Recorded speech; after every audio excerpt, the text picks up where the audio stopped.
Hello, everybody, and welcome back to Anime Church. I am sorry for the delay. I just wanted to make sure that we were all here before we started getting to the topics at hand. We have a lot of them. There was a state of play that we talked about today.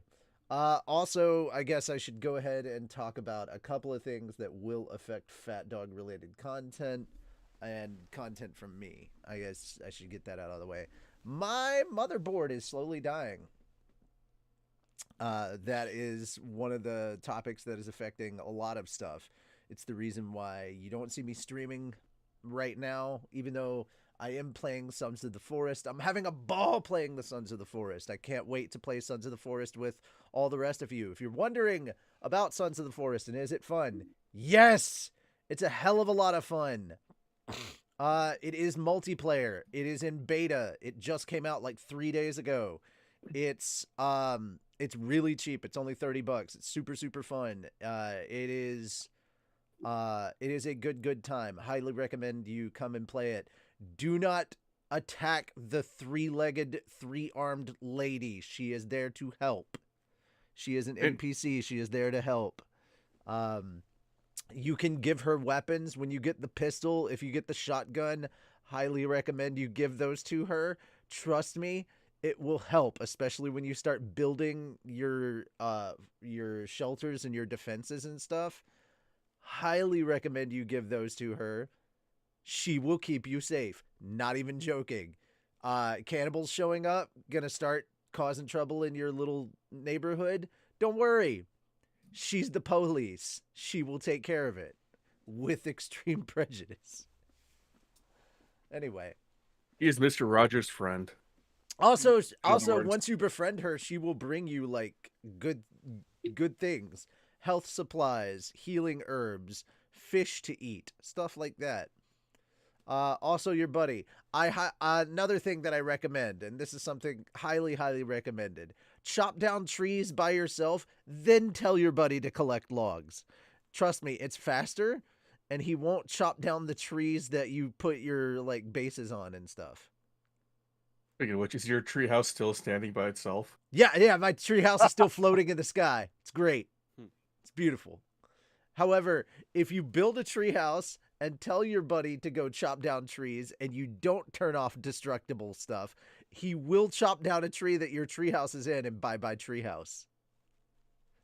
Just word just a word of warning. He's he's dumb enough to do that shit. All right. That having been said, um that means that Slime 9's getting delayed again because until I get my motherboard fixed, I can't work on some of the stuff that I have to work on for Slime 9 because my keyboard, my SATA ports are going in and out, and that's affecting my keyboard. The only reason I can play games is because I play games on controller and not keyboard, and my controller still functions. That's it. That's all I can say. So it's a coin flip as to whether my keyboard is going to like recognize and work. I literally have to beat the shit out of my keyboard to get it to actually function. So that's where we're at. Um, and as for the people who are like, I'll send you money to get a new replacement motherboard right now. Don't. Well, I mean, if you send me money, it's not going to go to the motherboard.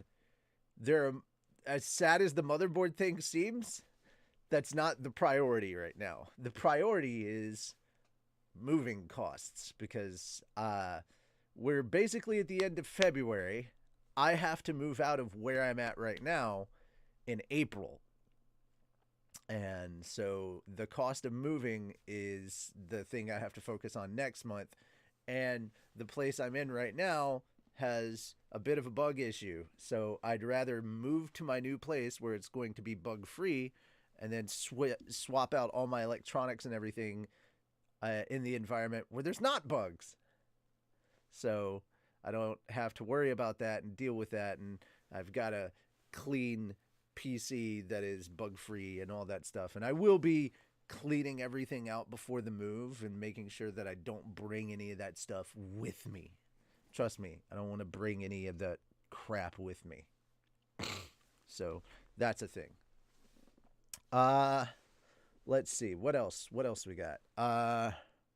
So Slime 9 is going to be delayed. All the other projects that I was working on are going to be delayed. Moon, where are we at on Konosuba? I have kind of finished season 2. I'm on the second OVA, and then I gotta do the movie. I will be watching anime over on my server today after Anime Church. So if you want to watch a bunch of anime with me today, that's what I'll be doing. Yeah. Also, Moon, I'm glad you're here because we're going to be talking about that Destiny trailer. And I'm like, bro, I need somebody who actually knows Destiny to chat with me about that. Okay, guys, if I seem unenthused at all, it is because I literally just woke up not so long ago. So give me a minute. I literally woke up like an hour ago. I know you. I feel you. But like I went to bed at what was a reasonable hour. I just slept for a very long time. I don't know why. Anywho. So that is what's going on in Fat Dog stuff for the foreseeable future. Stuff got delayed because computer not worky. Did you install the latest house patch? It should have removed some of the bugs. I hate you. I hate you for that funny funny joke. Brenelk. That does. Darn. I'm going to Red Lobster for someone's birthday. I'd rather stay home and watch anime. Well, I'm sorry. I have to catch up on all the weekly shit, and that means I've got like 1 or 2 episodes of some stuff.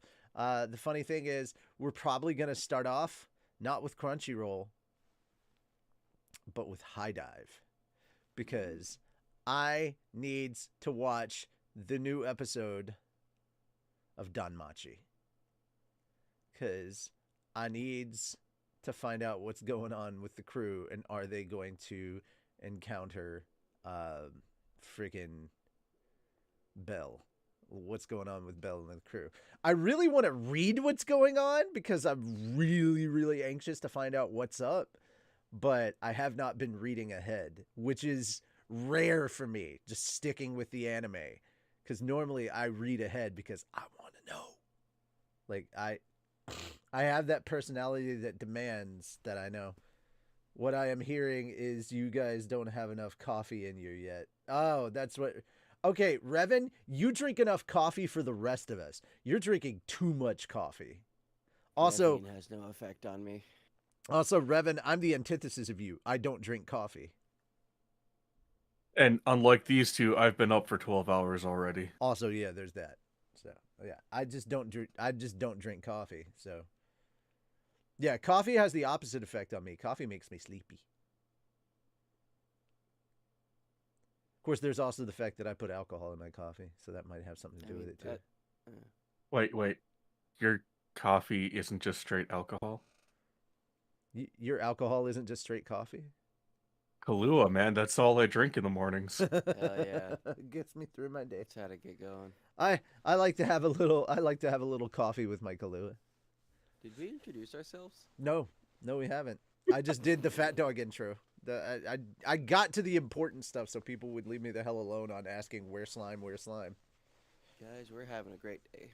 Yeah, and look, Kyo have a rice day. There's no such thing as too much coffee. Yes, there is, because you misspelled two. Yeah. What'd you get to like the third? There's two O's in that version of weird two. Things, and I'm like, but why? There's no such thing as too much coffee, as in an overabundance of, which means there's supposed to be an extra O. See, you've already proven my point. Oh man. TOO. All right, anyway, so, ladies and gentlemen of the congregation, hi, I'm Richie Roberts. I'm your Minister of Science and Technology. I'm Moonlight Sparks. I'm your Minister of Arceology. Praise Arceus, wake me the fuck up. Wake me up inside! I can't wake up. Save me! And I am Fenrir and your Saint to Snackos. who is currently laughing his motherfucking ass off. Trying not to. Bro, okay, this was not a topic of discussion that I was initially going to pitch, but since I saw it and I wanted to talk about it, fuck it, we're talking about it. It is our first news story, even though there's no article for it. The final episode of Ash has aired. We got our final episode of Pokemon out. Ash met his father. Holy shit, who was it? He showed up on screen, and Pikachu does not like him. Awesome. Is it Giovanna? No, it's not. It's not. It's just some dude. Just some dude. It's a random dude who's been gone for the last 20 years.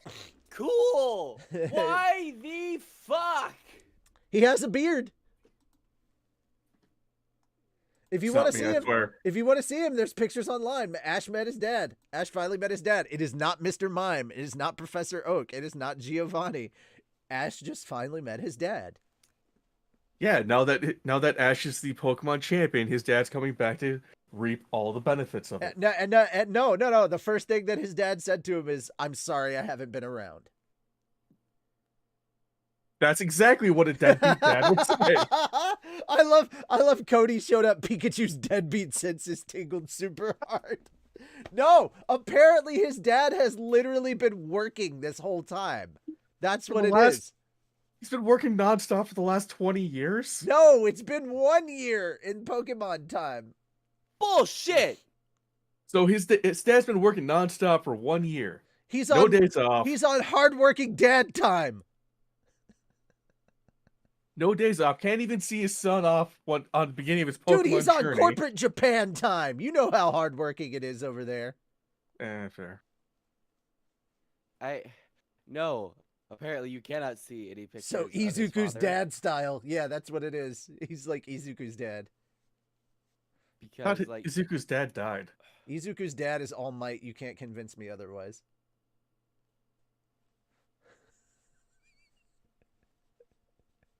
Give me a freaking picture. Hey, you know how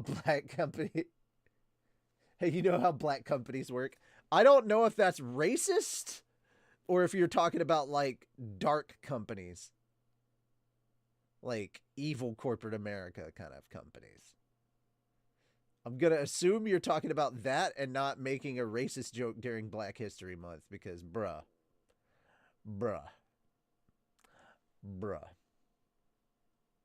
I like the theory that Izuku's dad is one for all. Hair matches. Bruh! Oh. 1 hour for all the 1 hour for all of Pokemon. Wasn't the Indigo League 1 year though?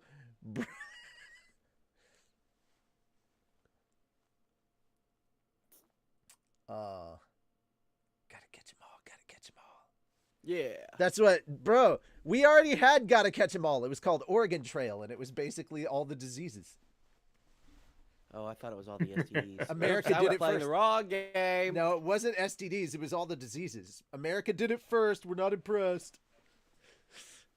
Anyway, it was like all the ways that you could die. Oregon Trail edition. Bro, I want a remake of that. I want a remake of that. Somebody do a proper remake of Oregon Trail. Nothing has a picture of Ash's dad. You haven't seen Ash's dad? I think haven't, Spider's and, talking I can't about find a picture. the Dungeon of the Black Company. It the anime. literally just came out. Look on Twitter.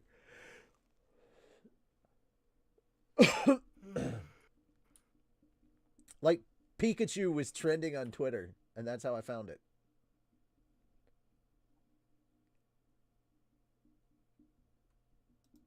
Anyway.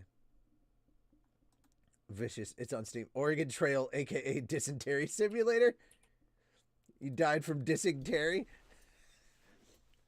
Aw, bitch. God damn it. Alright. I love that you're like seriously looking for this now. You're like, oh, I gotta find this dude.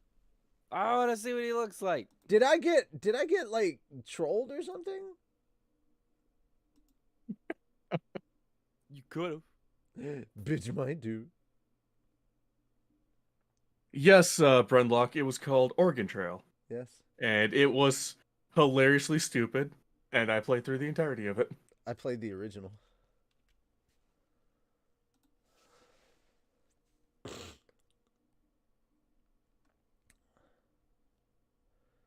Because they were talking about the end of Pokemon. Okay. Wait, is this not... Okay, I might have this wrong then. Who dis? Hey, who dis? Oh no, that's Who dis? that guy's from Pokemon Sword and Shield. Okay.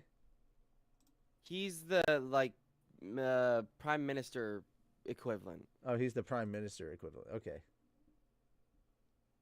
Apparently, okay, so apparently this is the final scene of the show. Hold on. This shot is from Ash and Pikachu's last episode. Oh, they're gonna see Ho-Oh again? I don't know.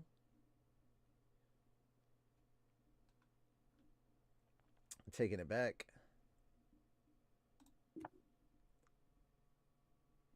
Hey guys, look, there you all are. You can see yourselves. All right, there you go. Wasn't there a zombie theme Oregon Trail called Oregon Trail? Oh, God. That's Chairman Rose, the head of the Pokemon League. Oh, okay, gotcha. He's the father. No. That'd be hilarious. Huh? So, Moon, there's still hope that Giovanni is Ash's father. Oh, okay, there you go. Which would be hilarious. That would be hilarious. It would make so much sense. It would. All right, I didn't dash Just like anybody's hopes. he and comes dreams home, then. sees his mom, and is like, "Mom, wait, what are you doing here? Aren't you the leader of Team Rocket?" Huh. Hey, that's a nice Pikachu you got there. Hi, son. That's a nice Pikachu you got there. Wait. Then Jesse and James walk in. Hi, boss. What? What? Nani? It says, Nani? The Dio comes in. Oh, no, no. Oh, no, no, no, no, no, no, no, no. Zawaldo! All right. Let's get to the actual topics, guys. Hold up. Legend, if that was the case, Mewtwo would be the All Might of the Pokemon universe. Oh, God damn it. Why'd you have to say such a thing? Conspiracy theory, Giovanni is Pokemon one for all.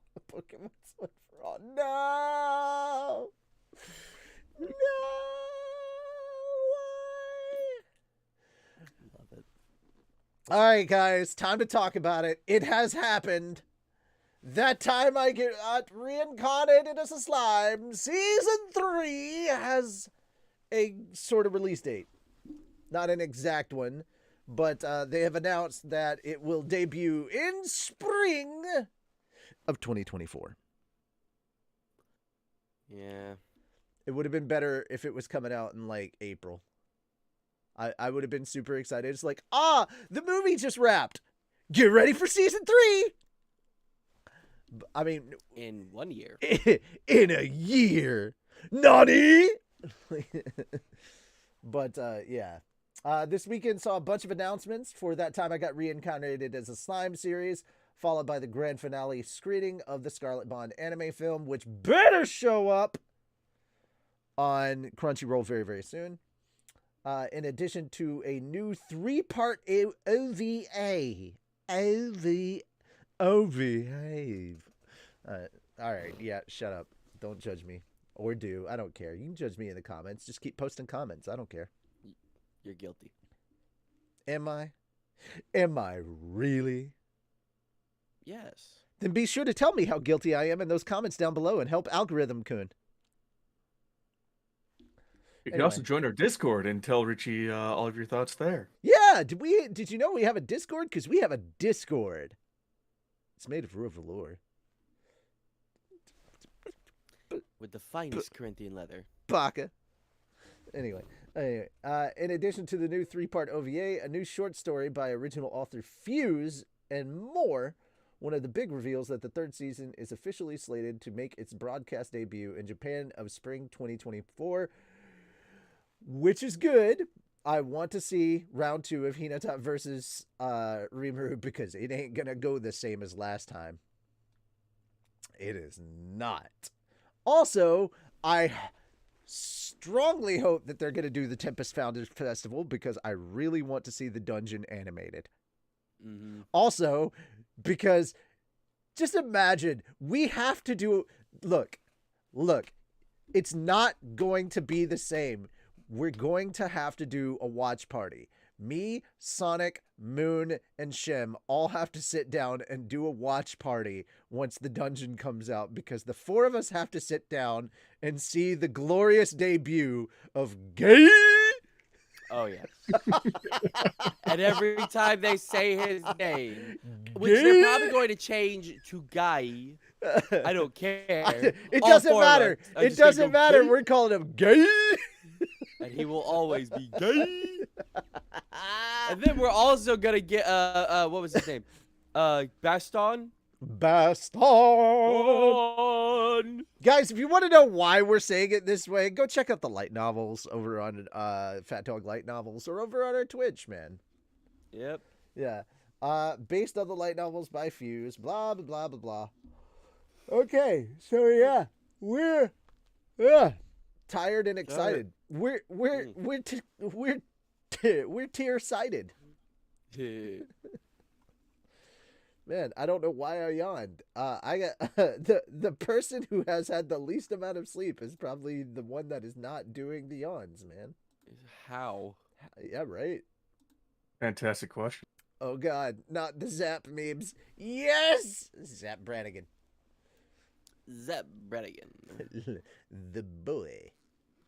Leela. Hello, Daves. All right, Jesse and James are just there to check up and play with Ash under Giovanni's orders. Oh, that'd be so cute. Instead of trying to capture the Pikachu, they're just there to play with the Pikachu. That's great. I love it. It's like, how? Practice. So yeah, it's just, man, I can't wait to see that animated. I think that'd be great. That's gonna be fun. There's so much good content coming up in season 3 that we can't really talk about outside of just the aftermath. There's the Tempest Founders Festival. There's the aftermath of everything.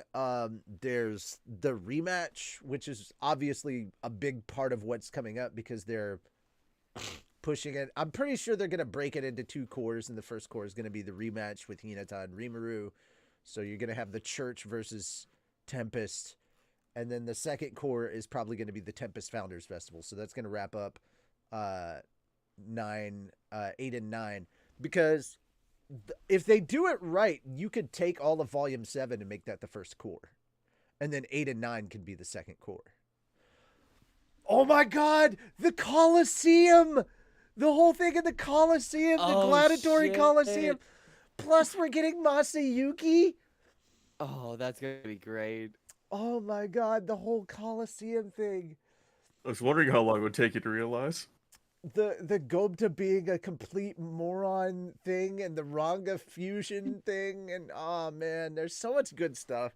Like, here's the thing, I could talk about it, but it's like knowing it when it actually happens and then seeing it come to fruition. By God. And then what we're reading right now is like season 4 content. That's where we're at in the books right now. We just wrapped up volume 10, and guys, we're starting up this Monday, tomorrow. We are starting volume 11. That's when stuff starts to like hit the next level. Like, we've just wrapped up kind of the aftermath of the Tempest Founders Festival arc and like some of the conspiracies behind it. This is where we're starting up the new arc of the craziness. So the next level of craziness is going to start hitting, and that's where volume 11 and 12 start, and then 13 starts the next cycle. Like the next cycle, the next level of stuff. That's when we get into like, here's the thing, if you thought all the crazy shit that you'd seen before was kind of like wars, nah, most of what was going on was like a skirmish or a battle. Rimuru versus the 20,000, I would charitably describe as a battle. Tempest enters a war. The fight between Clayman's forces and Rimuru's forces, I wouldn't consider that a war either. That was a battle. Tempest versus what they go up against in like volume 13 and 14, that's more of a war because it's 1 million versus Tempest. And it takes like a day or two to go through. And there's like, it covers 2 books. That's more of a war. And then the aftermath of that takes its whole volume. And it's still a lot of fighting. It's 3 books. And there's still more fighting to come after. This is a proper war. So when I say war, I mean an actual effing war. And if you think Rimuru and the Fellows of Tempest don't grow insanely more powerful from this, they do. But it's not kind of your typical fantasy power scaling bullshit. It is a bit broken, but it's believably broken. Like, it's like, bro, some of these Ningen did not understand what they were getting themselves into. You poor unfortunate souls. You went up against Tempest, mistakenly thinking you had a shot. But also at the same time, it was like, motherfuckers. All right, if you did not know, CJ, for those of you that don't know, if you haven't seen this guy, he does these things called most disrespectful moments in anime history. And just recently he put out part 7. The beginning of part 7 is 3 moments from season 2 of Slime. It is when old man Hakuro cut old boy's head off. When Geld took dumbass motherfucker to the good old ground and pound, and when Rimuru boosted his KD to 20,001.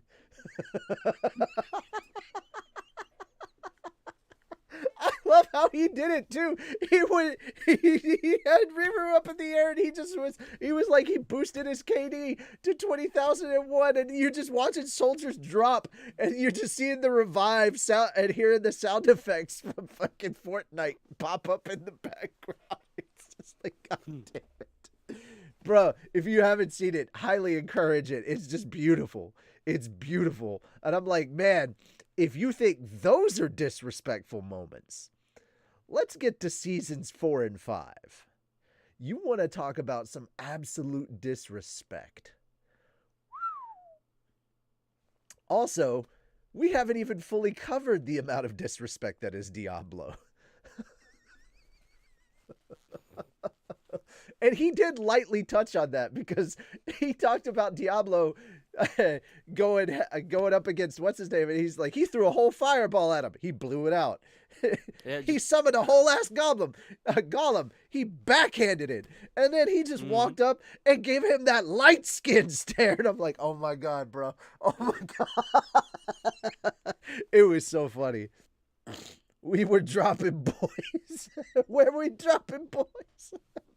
Yeah. So if you think you've seen my best, all right, if you have not seen the dubbed version, and this is why I highly encourage you guys to check out the dubbed version of the old Yu Yu Hakusho show, because, man, Yusuke is smarmy as hell. I love that he's like, hold up, and walks off. It's right here. It's right here on my shelf. I got the old school dubs. If you have not checked out Yu Yu Hakusho, yeah, bruh, I got all 4 seasons of the newest, some of the newer releases right there. But if you have not checked out the dub, one of my favorite things that they do is the previews. There's like, if you thought his old Dragon of the Darkness Flame was the be all end all, well, you better take some calming medication. It's like, that is my favorite line. It's like, I have used that for so long since I heard that. It's like, bro, if you thought that Rimuru was broken before, well, you better take some calming medication, because, bruh, it's gonna get way more disrespectful. Like, oh my god. Oh my god. It's bad. Anyway, we gotta move away from that. Season 3 is looking unbelievably amazing. And I cannot wait for it to be here. But we got to move on because PlayStation had a state of play. Mm-hmm. They released a bunch of trailers. We got to talk about the first one. I'm hoping you at least saw it. No, you did see it, right, Moon?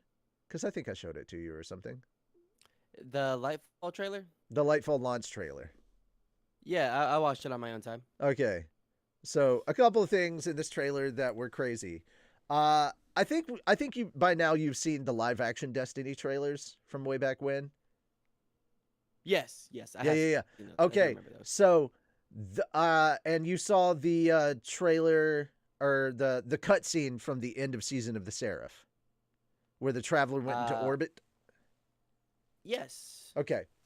Standing behind Zavala and Ikora in that cutscene were these three guardians, and those live action guardians, the guardians from those live action trailers were those guardians. Those were the guardians in the ships that got bisected. When you saw the ghost that was getting cut and the Titan that was getting cut in the trailer. Yeah. And then they pull back and there were the three ships that were getting like sliced into pieces. That was those guardians. So those guardians have been there since day one, like before Destiny launched, and they all just died. They are dead. That's how crazy this shit is getting. They got murked in a cutscene. So for the first time, Guardians are straight up getting killed in Destiny. Ghosts are getting murked. This is stuff that does not traditionally happen on screen. If a ghost dies, it's usually off screen. Now, here's the funny thing. They did talk about this. This is another one of those victims of 2020 thing, and Kindergartians can look this up.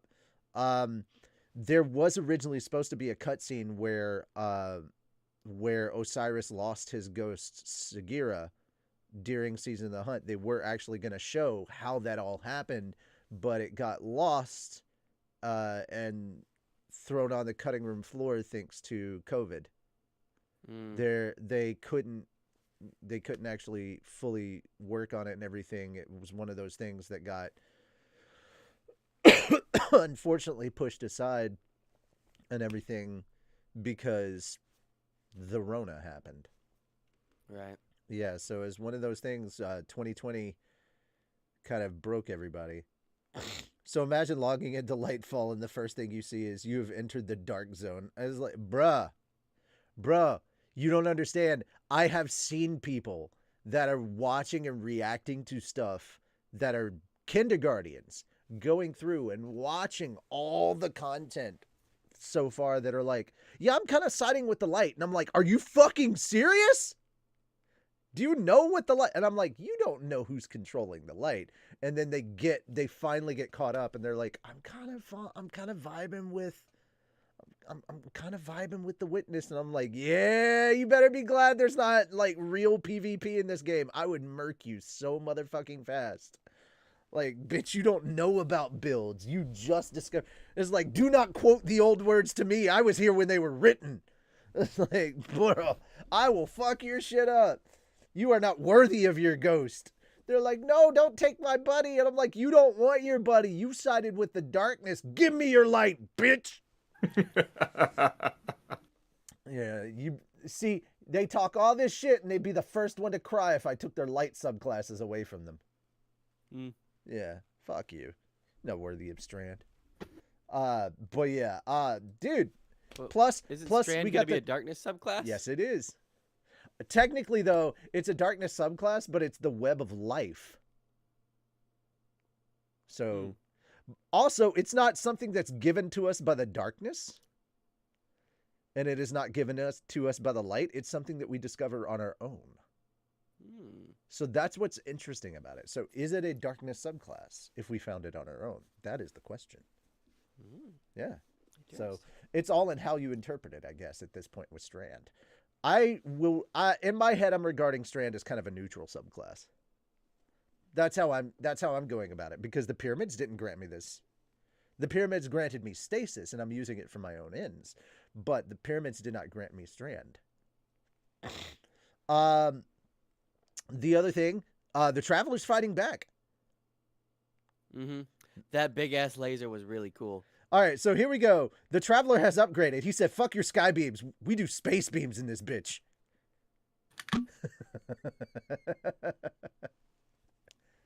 Also, he hit a pyramid so hard with a beam of light that it started growing trees.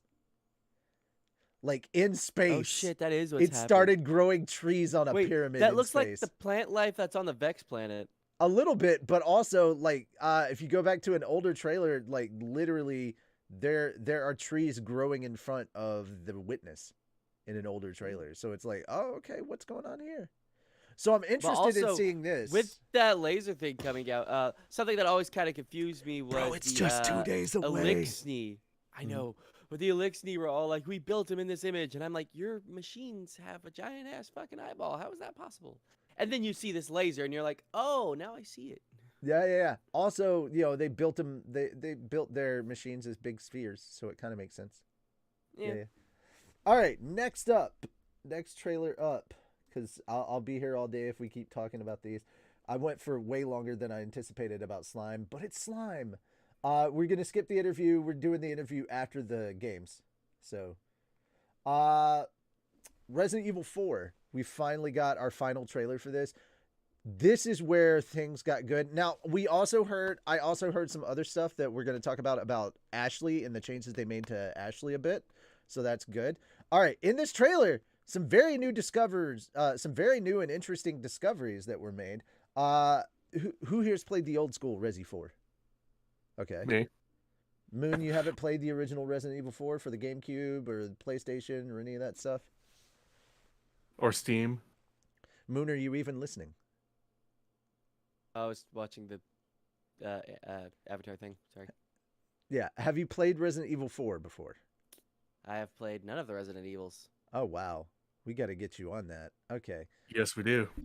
All right, Moon. We'll worry about it after The Last of Us. All right, sure. So, actually, since Resident Evil 1, 2, and the remake for 2 and the remake for 3 are all out, guys, you could actually help him with that right now on PC. That's something he could actually do. Hold on a second here. I mean, unfortunately, I don't think Capcom's in the middle of a sale anymore. They were cheap back then. Also, the mods for Resi are fucking fantastic. Yes.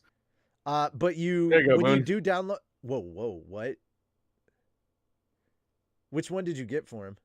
No, that's all I own in my library. I can add him to my family. I just have to give my login information, and then he could just play them all for free. Yeah, there you go. That'll work. That'll work. There you go.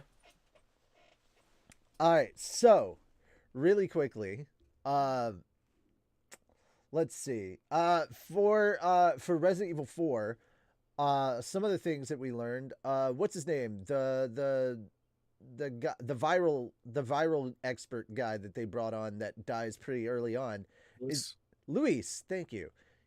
He's going to be sticking around for a lot longer. Yeah, he has a much bigger role. I'm excited. I'm like, wait, whoa, what?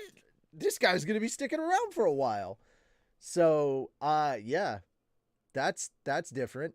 Also, Ashley, they said they're going to make her a lot less annoying. She no longer has a health bar or a health meter. Oh, thank you so much. They said they're going to treat her a lot like how Sheva was in RE5 as far as the health thing goes. Oh, okay. As far as the health thing goes. She is going to be more fearful of everything around her, less annoying and less snippy at everything. She's going to be more afraid. She's not going to stay away from Leon. You can't tell her to hide in certain places or stay somewhere. So she's going to be at a distance from Leon and ducking for cover. But Leon will not tell her to stay away from her because it's Leon's job to keep her close and protected. So narratively, it does make more sense for her to stay kind of close. So, yeah. but she is going to be more active with Leon, as in like helping to unlock doors and stuff. So there are places that you can revisit later with Ashley that you can access only with Ashley's help. Okay. um, overall, I liked a lot of the stuff that I saw. Man, this is looking like, I love that we got to see a lot more of the stuff beyond just like the intro stuff that we've been seeing so much. I'm We got very to see, thankful they kept Krauser. yeah. I don't like the voice they have for him, at least in the trailer. It doesn't Yeah. quite fit. Also, I want to go ahead and say this. The guy that they have playing the priest, or the guy in charge, sounds a hell of a lot like Matt Mercer. Sadler? Sadler sounds a lot like Matt Mercer. That he does. If they cast Mercer as Sadler, well done, Capcom. Yeah. Well done. That's a nice nod. And also, that would be the second game that I've heard a trailer for where it sounds like Matthew fucking Mercer is the main villain. And I'm here for it. Ganondorf and Sadler? Well done, Mr. Mercer. Well done. Also, considering that it was Paul Mercer that played Leon in the original Resi 4, can Paul get some voice work, please? If he's still doing voice work? Come on, man. Also, I like how they alluded to the Regenerators coming back. I haven't seen any, and I'm so mad about that. I want fucking Regenerators in my trailers, and I was mad. I do too, but at the same time, see, I doesn't can't know. wait. He doesn't know. That is the scariest fucking thing in Resi 4. Regenerators are the scariest motherfucking things. See, I'm glad they're also not showing them in the trailers, because I want that horror of seeing them in this new light, this new engine, like how they redid them. I can't wait. It's only 26 more days. See, here's the thing. That's the mod that I actually wanted in Resident Evil 2. I wanted to replace Mr. X with a regenerator. Regular or Iron Maiden? Regular. Iron Maidens would be way too much. Like, that's... Okay, there's regenerators and there's Iron Maidens. They're technically both regenerators. Iron Maidens are so much worse. Yeah, they are. You don't get them until the end, the island. Once you get to the island. Also, it was nice to see Ada again. Yeah. You know? I know this is spoilers for Resident Evil 2. But I mean, it's already out there and they've already showed her in the trailer. When you get to Resident Evil 2, especially, you only see her in Leon's playthrough, but they kind of already do it. They make it look like Ada dies in Resi 2, and then at the end, when you're fighting the Tyrant, you get a rocket launcher, and then you see like a foot, and then you hear Ada's voice, and it's like, okay, Ada didn't die. And you're like, how the fuck did Ada not die? And it's like, you'll find out in Resident Evil 4, and then you see her, she's got like a grappling hook gun kind of thing. She's got like Batman toys, man. Like, she survived. She's good. Where did she get these wonderful toys? You know. Anyway. But yeah, the Resi 4 trailer looks really, really tight. I love some of the, like, there were plenty of scenes where it's like, I remember that place. I died there so many times. I love that you can shoot the grannies with the chainsaws in the freaking legs, and they will drop and stun, and then Luis just fucking kicks them. And I'm like, oh, okay. We get combat NPCs help. Good. Nice. Fuck. Definitely wish I'd had that in Resi 4 original. Fuck. That would have been so helpful. Yeah, there's a lot in Resi 4. Resi 4 was more action-based than it was horror-based. Even though there was plenty of shit to be scared of in Resi 4. They did a good job of kind of balancing that out. Unfortunately, they didn't do a good enough job in the sequels for that followed. Leon's run felt way too action-packed. Leon's run in 6 was probably the closest they got to sort of recapturing that, especially the beginning in Tall Oaks. That was probably the closest they got. But everything after that, everybody else's run did not feel that way. It was just action, action, action. And it was like, no, this does not feel like Resident Evil. This feels like COD zombies. And it's like, no, stop. They were trying to do what everybody else was doing, and they're like, but our interesting thing is we're combining everyone's stories together. And it's like, yeah, you could have done that if it felt at all like everything was horror, and it didn't feel like everything was horror. If you want to tell 4 interconnected narrative stories, that's good. I like interconnected woven stories, but if your story doesn't have the same feel of survival horror, then what the fuck is the point? This just feels like survival action for 3 stories and then 1 semi-survival horror. I mean, it wasn't even survival. I mean, they just gave you a crap ton of ammo and healing objects with like every enemy you killed. Certain so it's just enemies. straight up action. There were certain enemies that were like that. There were some that were just unkillable enemies for a long time. And they're like, this adds the tension. And it's like, for the first playthrough, but once you figured it out, no. The interesting thing about Resident Evil 1 and 2 and 3 and 4 was even after you figured it out, it was still difficult to get through shit. Like, your 3rd, 4th, and 5th playthroughs were still fucking tough, even on regular difficulties, because, like, knowing the mechanics and knowing the boss layouts, fuck, it was difficult. Like, speedrunners have a tough time with some of these games. There's still fear and trepidation even if you're not fearing the enemy. Like, it's fun to watch speedrunners run these games too, because stuff that you're deathly afraid of, speedrunners are just kind of meh about, and it's like because they just see it as 1s and 0s in code. And it's like, how do you do that? Because I'm just... They matrixed it. Yeah, they do. Well, dude, there's speedrunners that have broken the code that have turned so many people into Dr. Salazar. They've turned regular ass... Dr. Salazar is the potato sack wearing chainsaw guy. Oh. They've turned every enemy into the game into the chainsaw guy. And that is like...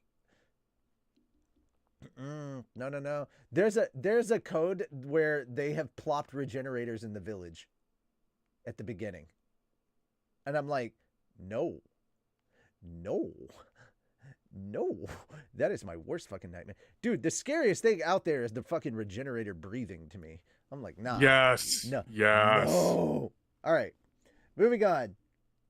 All right. Justice League, Kill the Suicide Squad.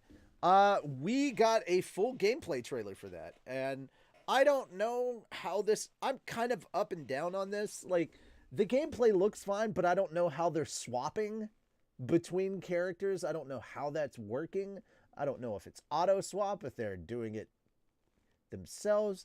It's just... This is kind of a wait and see, and I want other people to play it before I'd even consider purchasing it. Yep. I want other people to play it and test it for me. People who have the money to spend, because I sure as hell don't. This is not a game I was all that interested in to begin with. It wasn't a story I was interested in playing. Now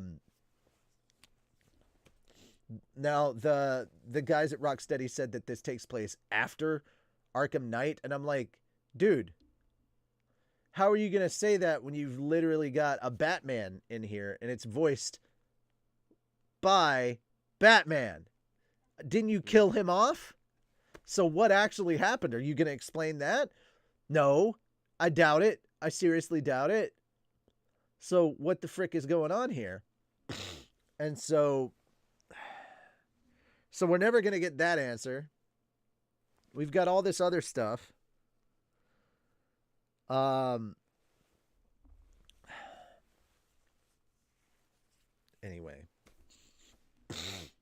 So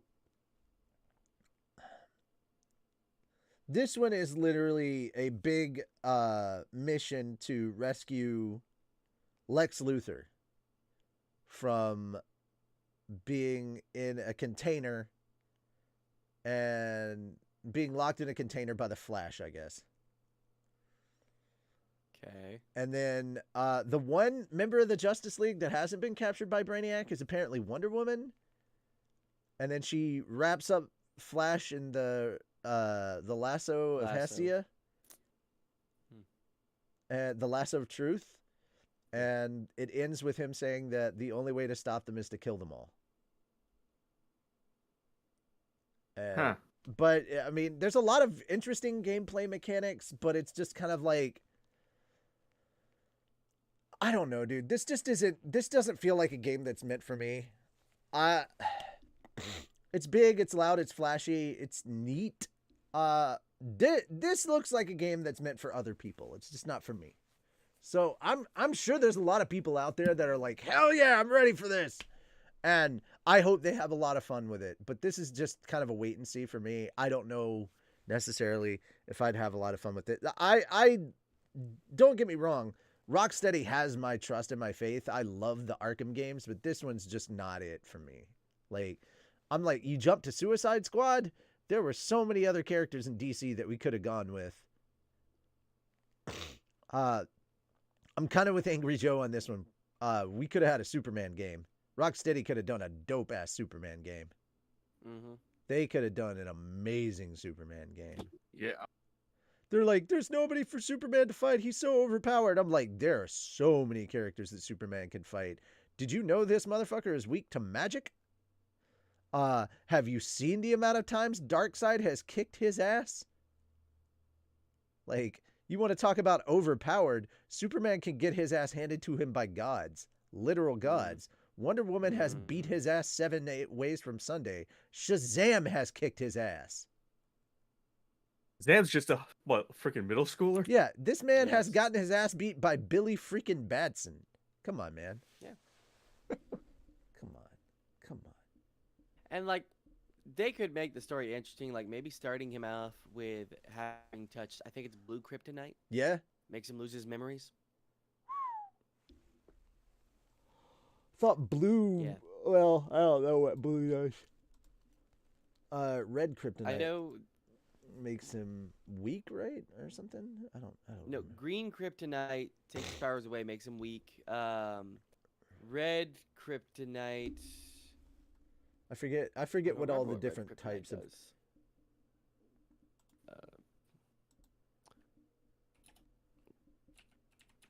I know if he goes to a blue sun, he is supercharged with power. Yeah. Okay.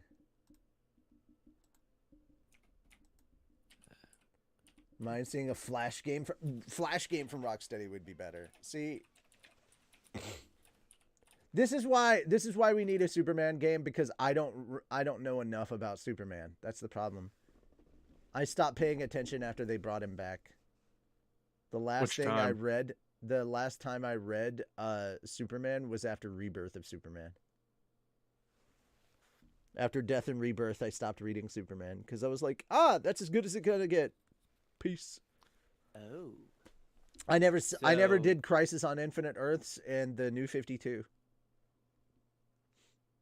Like, I have not paid attention to DC and Marvel in a long, long time. Here's my reason. I was that last generation that got bullied for reading comics. And so because I got bullied for reading comics, I stopped reading comics. Then when this is the really effed up part. Right after I graduated from high school was when the nerd resurgence came, and it was suddenly cool to be a nerd again. And I was like, are you effing kidding me? That's when the internet started booming, and when it suddenly became okay and it became acceptable and it became kind of mainstream acceptable to like comics and video games and anime. And I'm like, what? And by that time, I'd already been diving so deep into anime that Western comics and culture, like, I'd given up on that. So I just dove headfirst into what I was currently into, and that was anime and manga. And I have not looked back since. I probably should get back into Western media at some point, but like, I don't have the time or the money at the moment.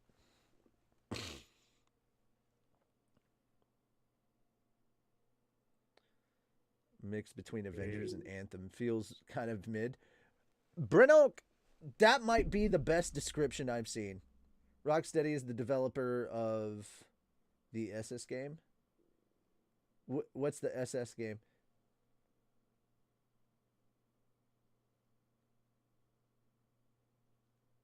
they had been dealing with BOWs for years by that point, kind of no longer horrified about stuff. Was kind of easy difficulty wise. True. Oh, Suicide Squad. Yeah. Okay.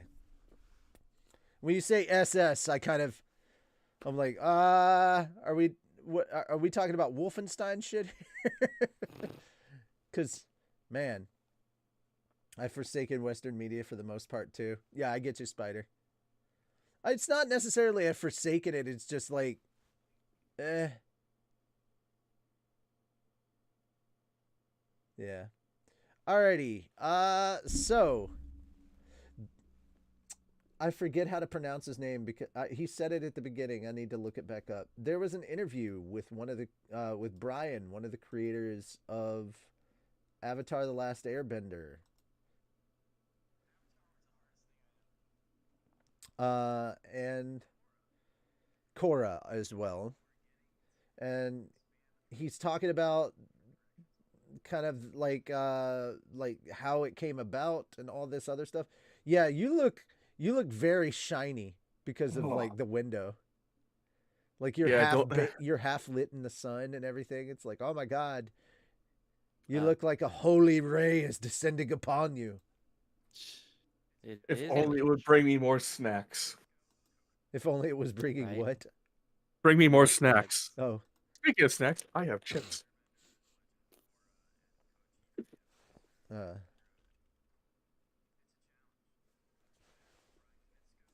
Brian Konietzko, that's his name. So yeah, one half of the duo behind Avatar and Korra, and he sat down and did like a long interview actually about 10-minute long interview. Pretty long when you're actually sitting down and listening to it, but it's a 10-minute video. He's talking a little bit about everything, talking about the beginnings of everything, his beginnings, how he went to working at Nickelodeon and working on Invader Zim, and how he was inspired to do Korra by going over to Korea and working on animation over in Korea, and working on where the inspiration for that came for working on Avatar, how Nickelodeon wanted to do something new and work on long form storytelling, and how Avatar came from that and working on Avatar: The Last Airbender, and then coming back and working on Korra, and then how when they came back to work on Korra, everything was different because people were working on stuff digitally instead of working on stuff in a more traditional format, but also saying like, hey, working on backgrounds and everything were still done in a more traditional style. And now talking about the innovations in animation and talking about like working on the movies and how this time, now that they're coming back, their deal with Nintendo was, or not Nintendo, but Nickelodeon was very different. They no longer could work at Nickelodeon Studios. They needed their own studios. So now they have Avatar Studios. So they have their own animation studios, and now they're working on like the movies and stuff.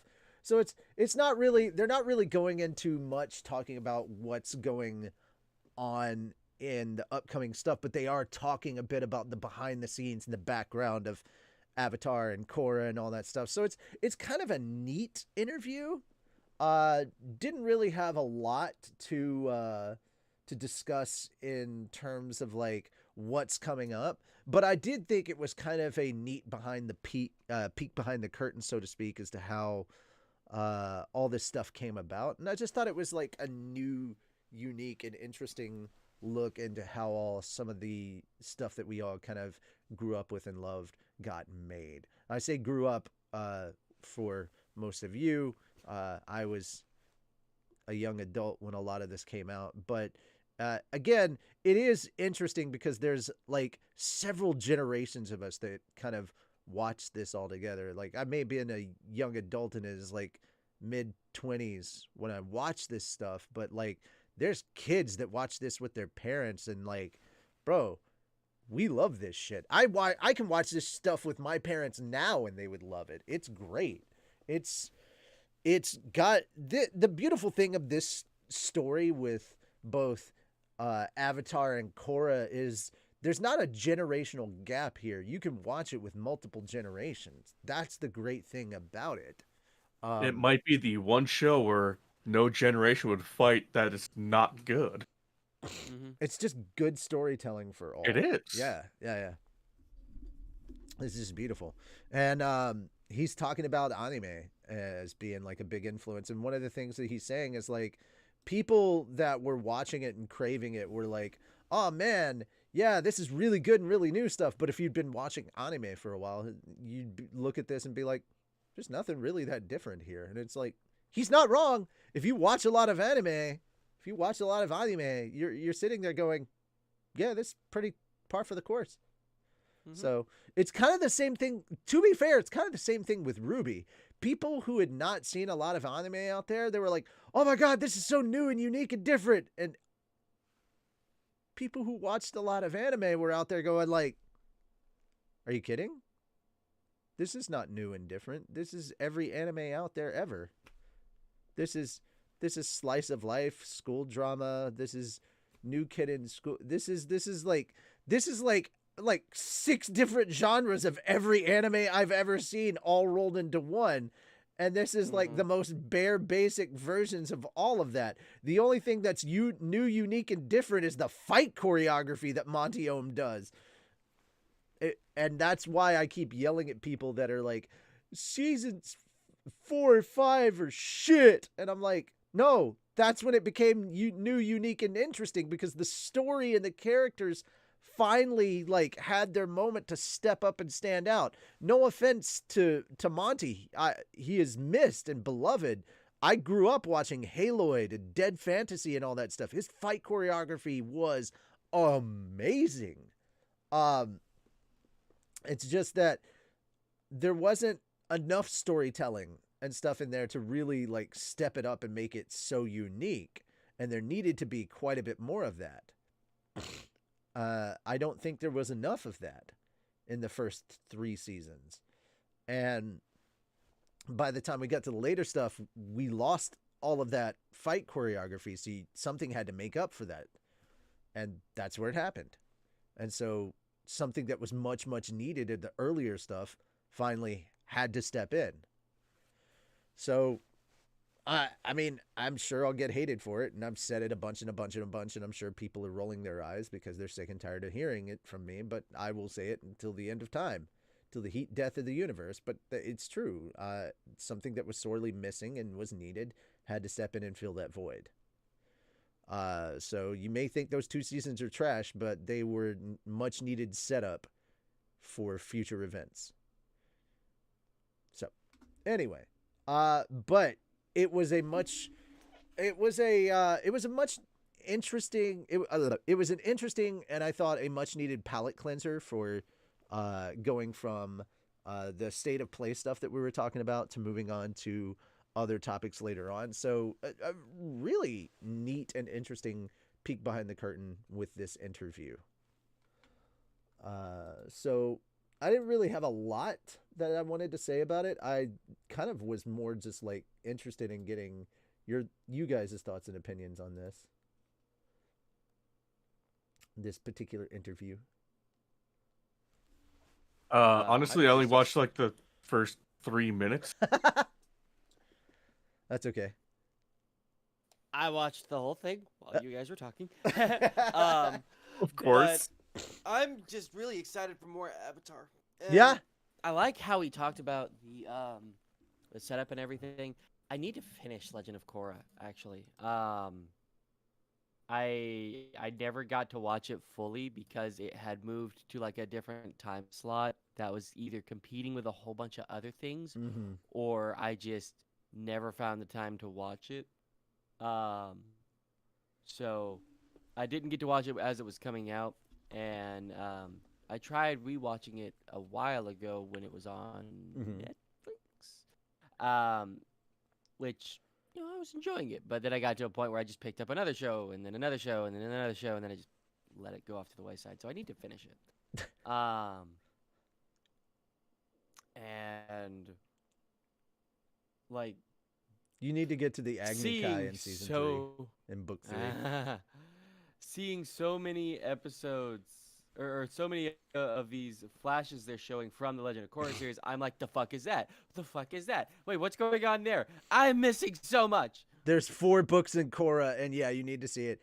Avatar is like the Yeah. coming of age of a child. It's like it's the child era. Korra is like the going off to college era and learning to like it's like going off to college and learning to like become an adult kind of thing. And it's like learning to become an adult, and then it's like becoming an adult. It's like dealing with the responsibility of becoming an adult. And it's like, bruh. And there is another new Avatar that they're talking about, like telling the story of after Korra. And I'm like, all right, is this the older adult, like in their 30s, dealing with like just fucking being an adult at this point kind of thing? Because like, yeah, we need that. If they do, I really hope the day they turn 30 is that whole meme, why aren't my joints moving anymore? It's like, It's Yeah, like they just finish a fight and everything, and then they're just like, jeez, oh, I'm getting too old for this. no, it's not. No. I'm getting too old for this. That's your 40s.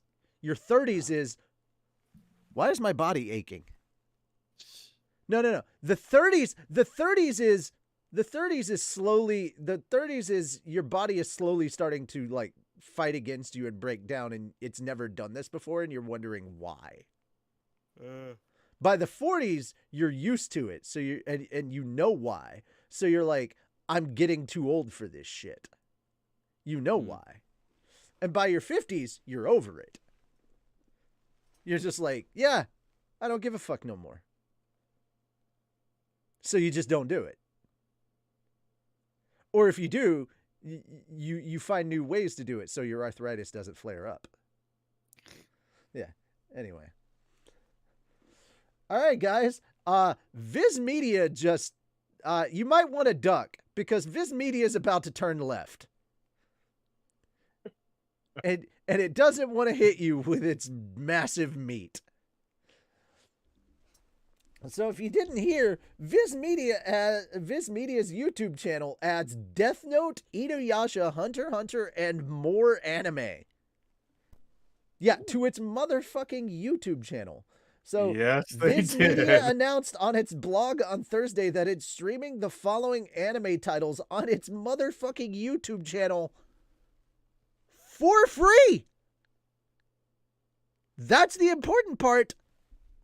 Let me run it by you again. For free. Death Note. All episodes. Inuyasha. Complete series and movies. Hunter x Hunter. Episodes 1 through 148. 8. I don't know what Mr. Osamatsu is, but seasons 1 and 2. 1 It's and a 2. fantastic 1 show and is 2. what it is. 1 and 2. Naruto, the original Naruto series. All 122 all 220. Episode 1 to 220. all 220 episodes. Zones. I take my eyes off the screen and I suddenly forget numbers. Thank you, Yeah, for real. ADHD. But yeah, all 220 episodes. Sailor Moon, the entire fucking anime. Now this is Sailor Moon, not Crystal. There's a difference. It's the original There's a show, big difference. Moon but it's the has a original. power. It's the original Sailor Moon, and I'm assuming it's regular Sailor Moon, not RS, Super S, all that other stuff. But it Probably. could be all of that. Who knows? You know what, We let will me pull find up out. the playlist and I'll Now, find out. the channel is also streaming the following movies: Excel World, Infinite Burst, Tiger and Bunny, the movie, The Beginning. Which, guys, I haven't actually seen the Tiger and Bunny movies. I've only seen season 1, which was phenomenal, by the way. You guys should check it out. Tiger I have and seen Bunny. none of it. Tiger and Bunny walked so My Hero could run. Hmm. Like, If there was no Tiger and Bunny, you would not have My Hero. Like, literally, Horikoshi said that him watching Tiger and Bunny was what inspired the idea for My Hero Academia. So it is both Sailor Moon and Sailor Moon Crystal.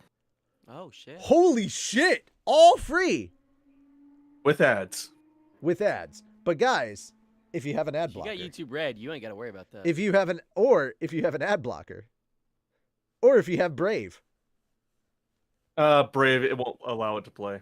Oh, Brave won't allow it to play. There you go. All right. Unless... Like, if you're blocking can't the play on ads, Brave. you're just taking away their money. Tiger and Bunny, the movie, The Rising. K, Missing Kings. Guys, if you have not watched the K series, do yourself a favor and watch the fucking K series. It is so good. Music, animation, just, the action. K is one of those series that if you haven't watched it, you don't know the disservice you are doing to yourself. Like, I'm just telling you, watch 2 episodes of K. You will understand. Or, if you're a fucking pervert, I'm telling you right now, watch 1 episode of K. As soon as you see the Blue Squad, you'll know it when you see it. You'll see the girl I'm talking about. As soon as you see her, you'll know, fuck, I should have been watching this show sooner. Pull out your schmeat, get that shit done aggressively, continue watching the show. Titties and ass. Titties and ass. The animators knew what they were doing. You'll thank me later. Do it with words. I don't need any form of thanks. Good God, you sick perverts. All right. Infinity, Force, and Movie, Farewell, Friend. And then Mazinger Z, Infinity. Viz Media's website removed the free Hulu embedded streams of anime episodes in October 2020. Viz previously offered free streams via Hulu for several of its licensed anime, including Boruto, Naruto Next Generations, Naruto, One Punch Man, Bleach, Sailor Moon, Hunter x Hunter, JoJo's Bizarre Adventure, Death Note, Inuyasha, and Ranma 1/2.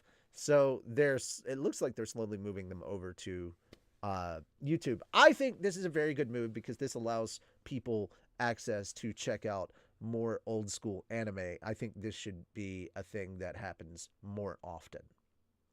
People should have access to a lot more stuff. I wonder if they're gonna give people a chance to check out more Ranma. Is Ranma 1/2 on Viz Media's YouTube page? Not yet, no. God damn it. That's a lot of stuff though. Ranma 1/2, motherfucker. Like, it's 7 seasons. It's a lot. But Ranma 1/2, goated. Goat tier. That is true, Vicious. That is true. What is? Way too much nudity to be allowed for YouTube guidelines. Also Man. Hey, they could put it on Pornhub. true. Hey, there's an idea. Viz Media on Pornhub. That's funny. It's just titties, but there is nipple.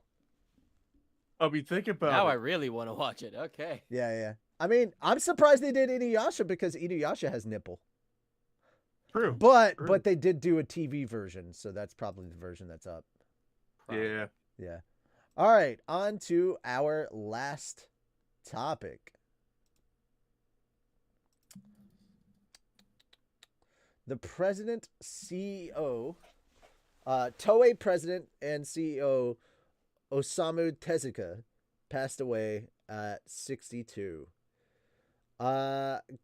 Toei Company Ltd. Announced on Tuesday that its president and CEO Osamu Tezuka, no relation to the manga creator of the same name, has passed away. He was 62. Tezuka's funeral will be limited to close relatives, but a memorial ceremony will be held at a later date. Tezuka was born March 1960. He joined Toei in April 1983, so like he's been there since I was a year old, and was made a board member in June 2012. He became the company's managing director in June 2016 and became president and CEO in June 2020. Toei was founded in 1951 and oversees the Toei Animation Studio and T-Joy Cinema chain. The company has several film and TV productions, blah, blah, blah, blah, blah. Okay, try and be respectful on this one, guys. I know that we have the not so happiest of thoughts about Toei, Mm-hmm. mostly their corporate side. Mm-hmm. Specifically when it comes to copyright. Yep.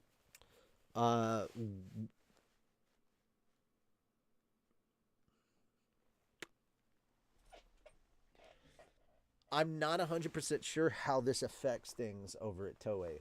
I'm not sure who's going to replace him. I will say that I don't have any ill will towards this person. I have no ill will toward any individuals at Toei. I have ill will towards the faceless mass that is Toei. I understand that there are people there that are just trying to do their jobs, and I understand there are people there that have lives and families. I get that. I think their copyright system is bullshit. I think that there should be an international copyright system since we live in a global world. I think that there should be an international fair use system out there, and that it's BS that we don't have that. Mm-hmm. These are just my personal ramblings as an abridger, but what does my insignificant dumbass know about anything? You know, these are just the ramblings of a madman, lab coat and all.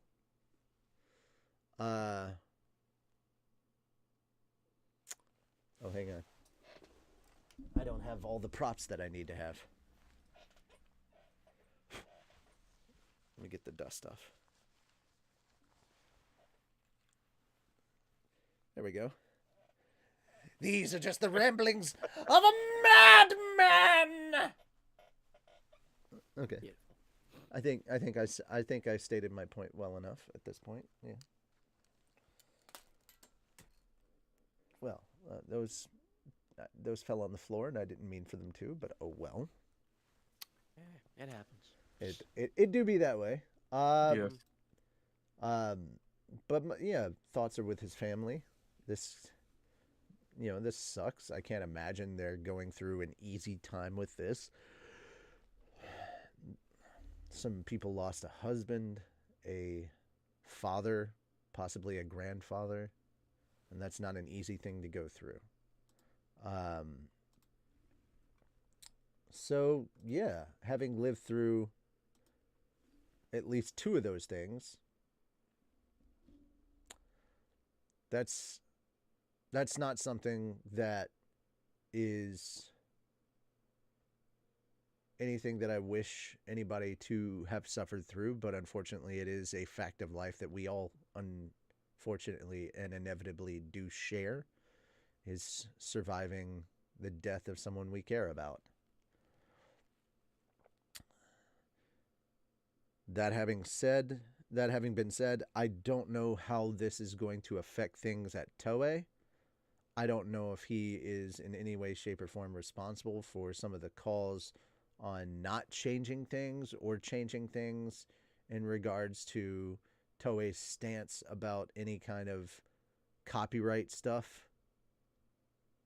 So we'll just have to see moving forward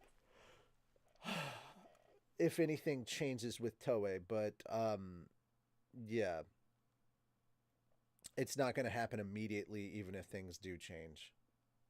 So this is a wait and see. It sucks, but in this regard, I'm kind of a pessimist. I think it's more of a, yeah, probably not, because I think there's a whole board of people that has to pass through in order for copyright stuff like that to have changed. Yep. So, yeah. Good times. Well, that's basically everything on that end.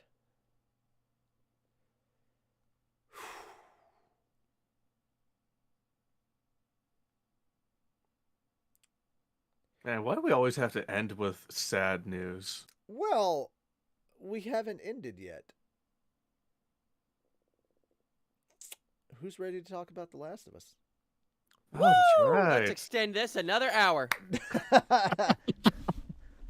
Or Actually, at least let's not. I'm very hungry. at least another 30 minutes. All right, That's so fine. we had episode 6 start off 3 months later. Yes. We skipped the recap because we didn't need to see the suicide again. Nope. So, Nope. guys, if you have not watched episode 6 of The Last of Us, now's your time to go ahead and peace on out.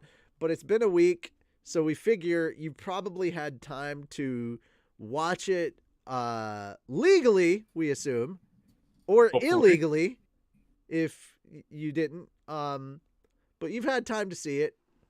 So yeah, 3 months have passed. There's snow. There's walking around. There's rabbits.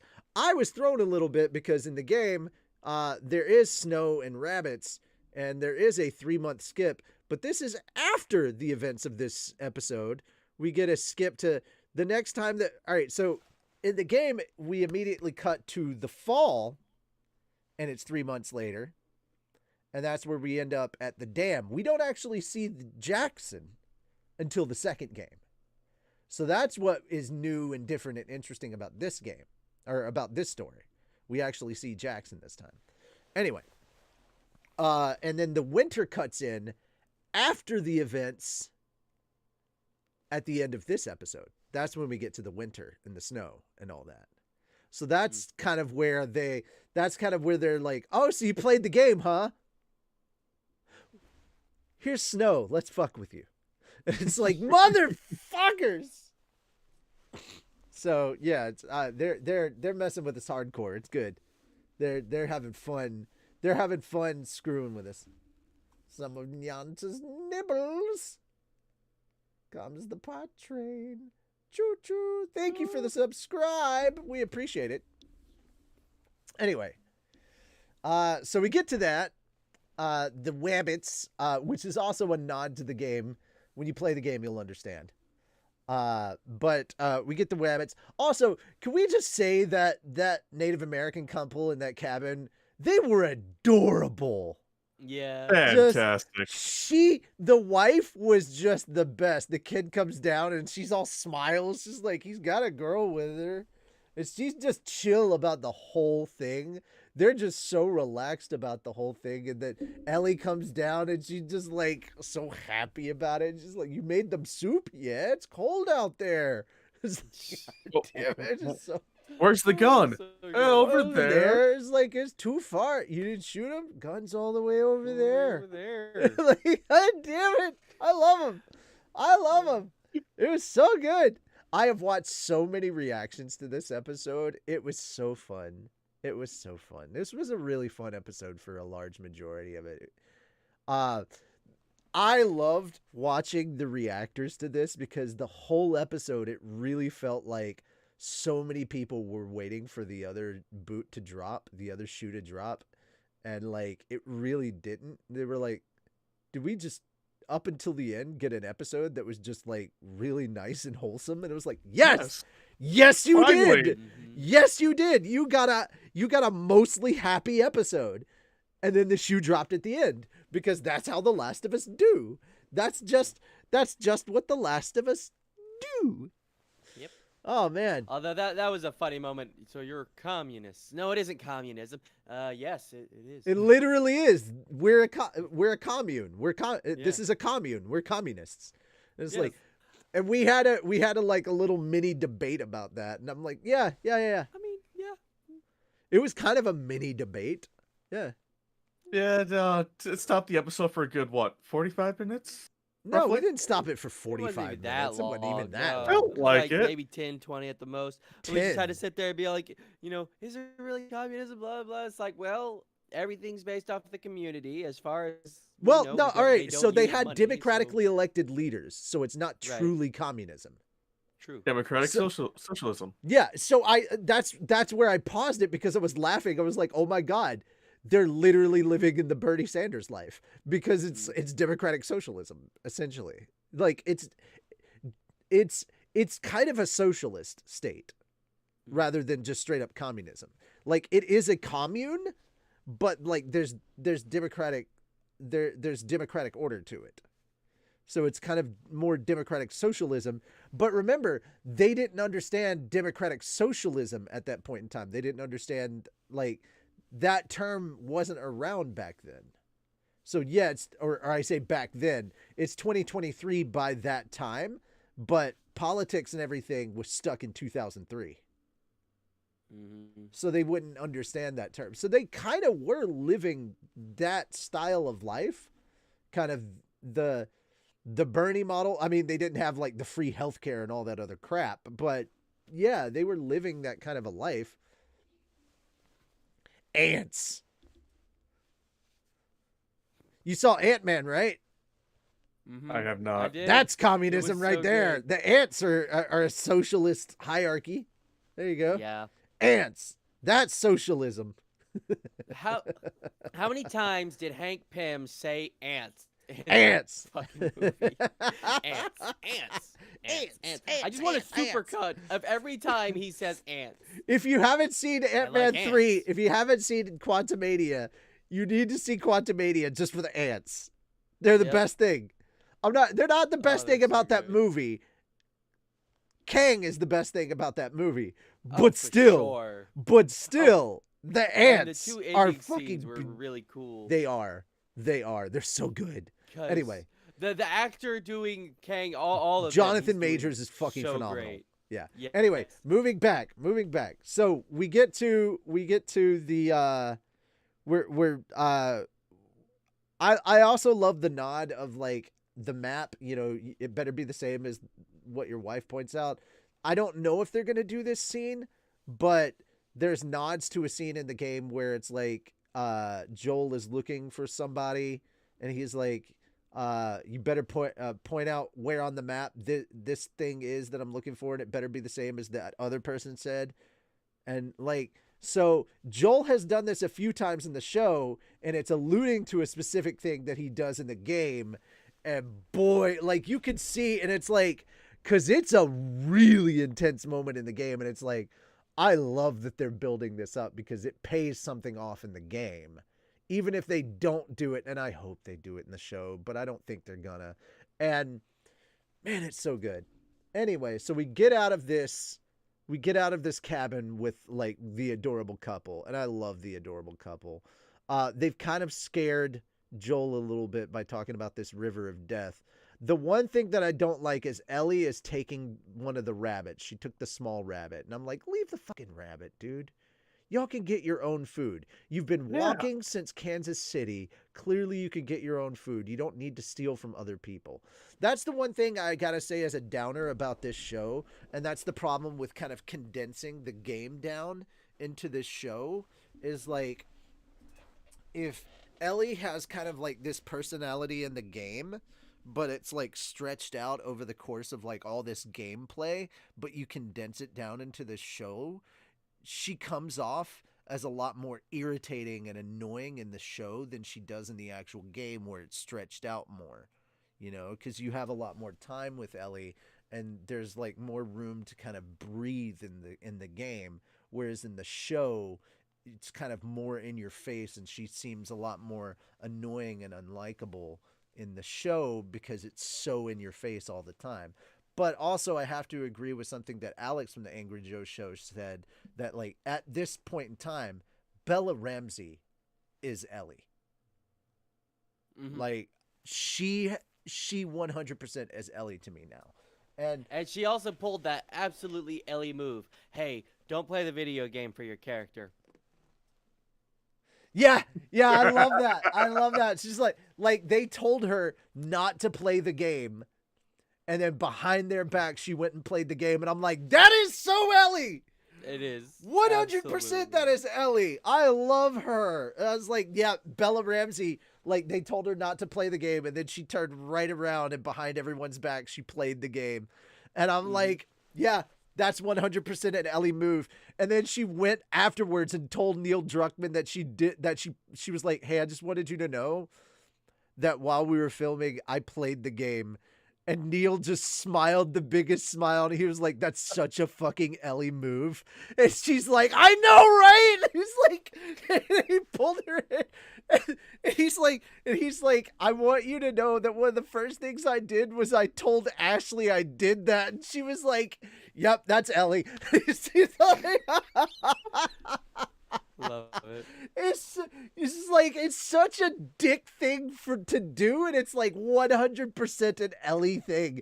It's like she just said when somebody tells her not to do something, she says "fuck you" and does it anyway. That's absolutely Ellie to a T. And I'm like, yeah, they cast the right person.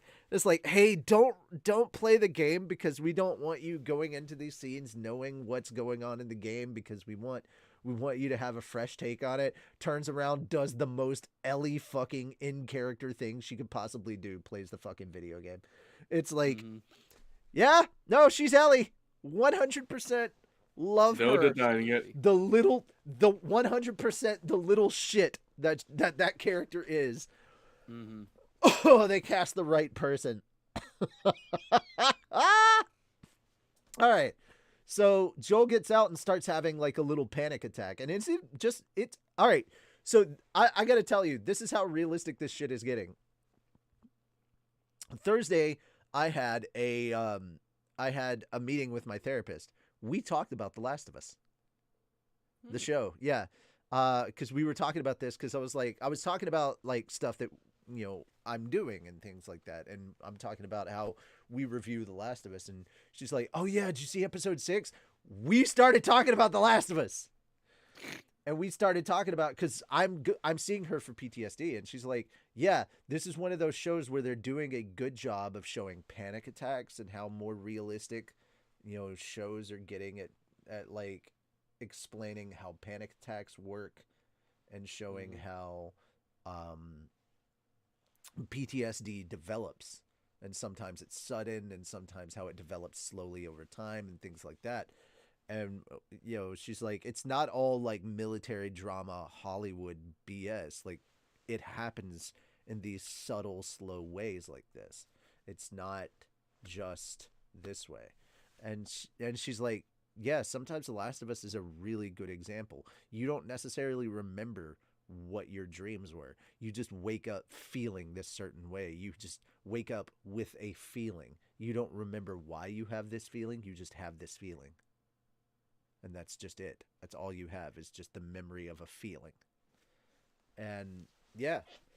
So yeah, I've had times where it's like that. I have no idea what I was dreaming about. I just remember I had this feeling. And so that's part of it. So yeah, we talked a bit about that and the PTSD aspects that Joel is going through. The dog thing. Let's get to the dog thing and the Will Livingston moment of walking up on the damn. I love that she's still doing the jokes. They walk up, damn, and him actually like, "You're not Will Livingston." She's like, "Yeah, well, nobody is." I love those little moments. Like you can see they're bonding. The two of them are bonding. I like the conversation about the astronauts and the sheep. I love that she's talking about Sally fucking Ride. And like, because that's a thing for the second game. The astronaut thing isn't really touched on in the first game, but in the second game, dude, this episode was heavy on stuff for the second game. Heavy contractors. We'll get to that. Crafter. Yeah, we'll get to contractors. All right. So we get there. There was plenty of stuff that they threw in here that people who played the game were thrown off. Not just because they were, you know, alluding to stuff from the second game, but also because there was stuff that they threw in that those of us who had played the first game were like, we don't know what's going to happen here. When they brought out the dog that could sniff the infected, we're like, oh, wait, what? What's going on here? Because we don't know what's happening. Because this wasn't in the game. We don't know what's going to happen here. Is Joel going to have to kill all these people to protect Ellie? We don't know. And then Ellie starts playing with the dog. And we're like, oh my fucking God. Oh my fucking God.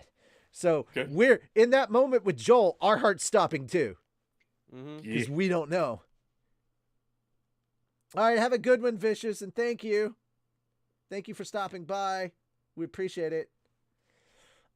So yeah, that happens. And then Joel gives his name and they're escorted to Jackson, which did not happen in the game. I can't wait for you to experience the game's version of that because there's a lot more heavy shit, but in the game what happens with Joel and Tommy is a lot more confrontational. And I got to say, I kind of like how I kind of like the Joel and Tommy stuff, how their relationship was handled in the show better than the relationship that they had in the game as far as like their interactions. I like this version of their relationship more than I like the version of their relationship that we went through in the game. I think they handled it better in the show, honestly. But a lot of the other stuff, I kind of liked Ellie running off, and even though the lines were kind of beat for beat, more or less, in the game and in the show, I kind of like the game version a little bit more. But we'll get to that later. So we're taken to the center of town. Joel and Tommy reunite. How'd you guys feel in that moment? So heartwarming. That was very nice. And then they cut to Ellie, who seems kind of let down because, you know, she doesn't get that moment. You know, it kind of feels like, you know, she's kind of been forgotten, or she doesn't get that moment. You know, she doesn't have that moment with Joel either, you know. Yep. So she's left out in a way. So you can feel that she feels a little left out of that. And then we move on to the cafeteria, which later will also double as the movie theater. And it doubles as some other stuff in the second game, but we won't cover that. And we get a surprise cameo. We won't talk too much about what that cameo is. You haven't played the second game, you won't know who the cameo is.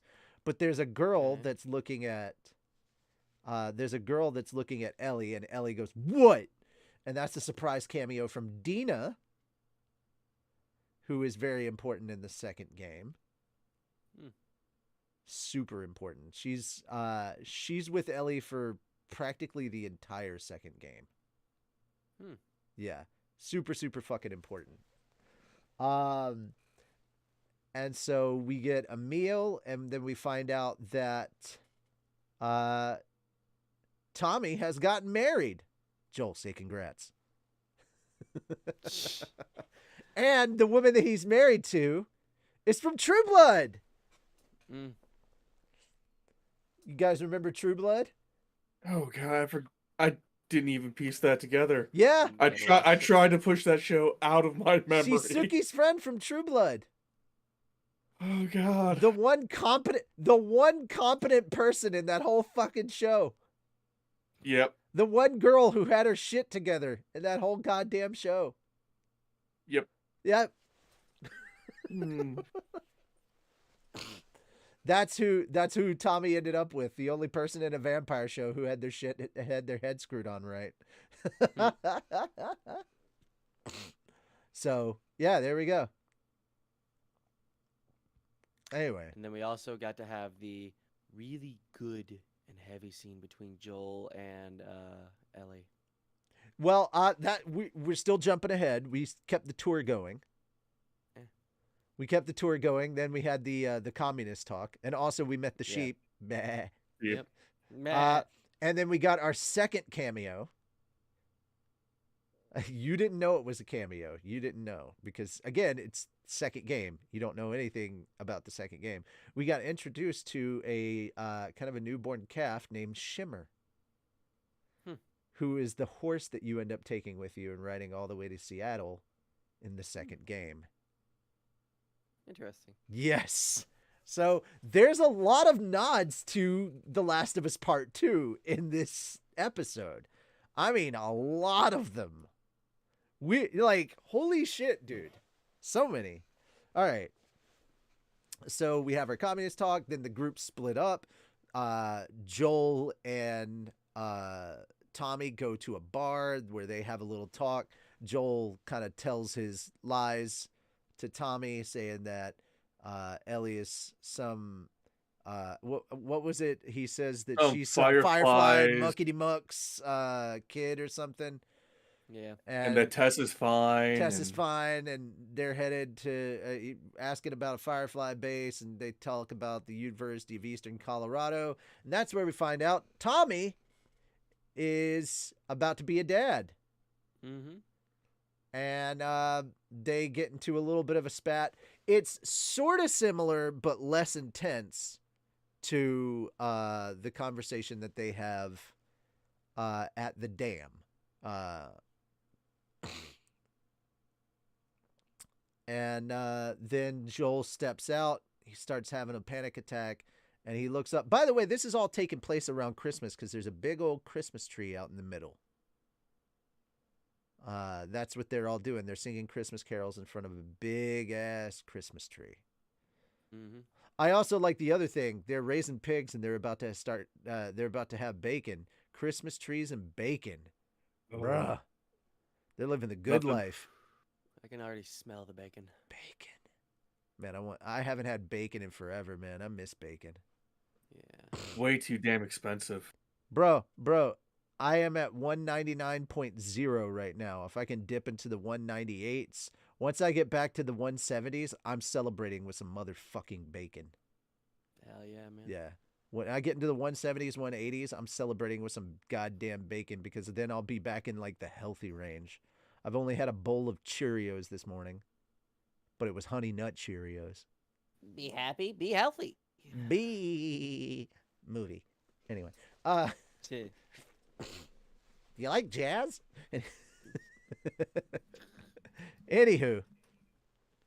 So anyway, he sees this woman from behind that kind of resembles his daughter. And a little older. And also with a child. So it kind of stabilizes him a little bit.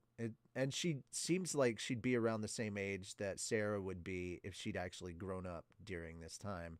She'd be old enough to have a kid. He'd have a grandkid. And it kind of stabilizes him a little bit.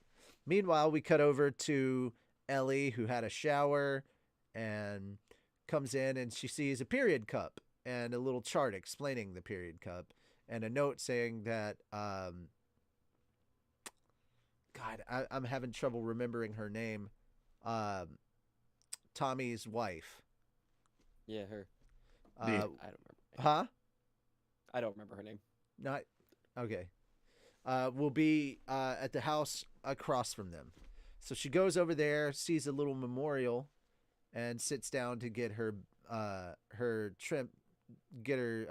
trimmed, and apologizes about her kids, and finds out that Sarah was Tommy's kid. Mm-hmm. They have a little bit of a discussion. You find out that she was a former DA's assistant. Maria, thank you. Thank Arcanine. you. Maria. And I like the line that she gives. The only people who can betray us are those we trust. That is some knowledge right there. That is some truth. Because the only people that can truly betray us are those that we trust. You can only be betrayed by people you trust. Mm-hmm. If you don't trust somebody, they can't betray you. Because you never trusted them to begin with. You can only be betrayed by people you trust. Man, what a bomb to drop. Anyway, so Ellie goes back to the movie. I don't remember the name of the movie. I know they covered it in New Rockstars. They talked about it. But that's Richard Dreyfuss on screen. A very, very young Richard Dreyfuss. So this is definitely a movie from the 70s. Anyway, so they're watching that movie, and then Tommy and Joel have their discussion. This is where it gets like really good and really emotional. And this is where we have another writing session that like it departs from the game, but in such a really good way. We have Joel coming clean about what's happening. He tells him about Ellie. He tells him about all the shit that he's been through, and he like really comes clean about like all the trauma that is going on, how he's lost a step. He's not certain he can keep Ellie safe. He's scared that he's going to lose her. And you can really see that he's become attached to Ellie, and he's scared that his weakness is going to get her killed. Because he's not as strong and he's not as fast as he used to be. And I think that's actually better than, I think this version plays out better than how it did in the game.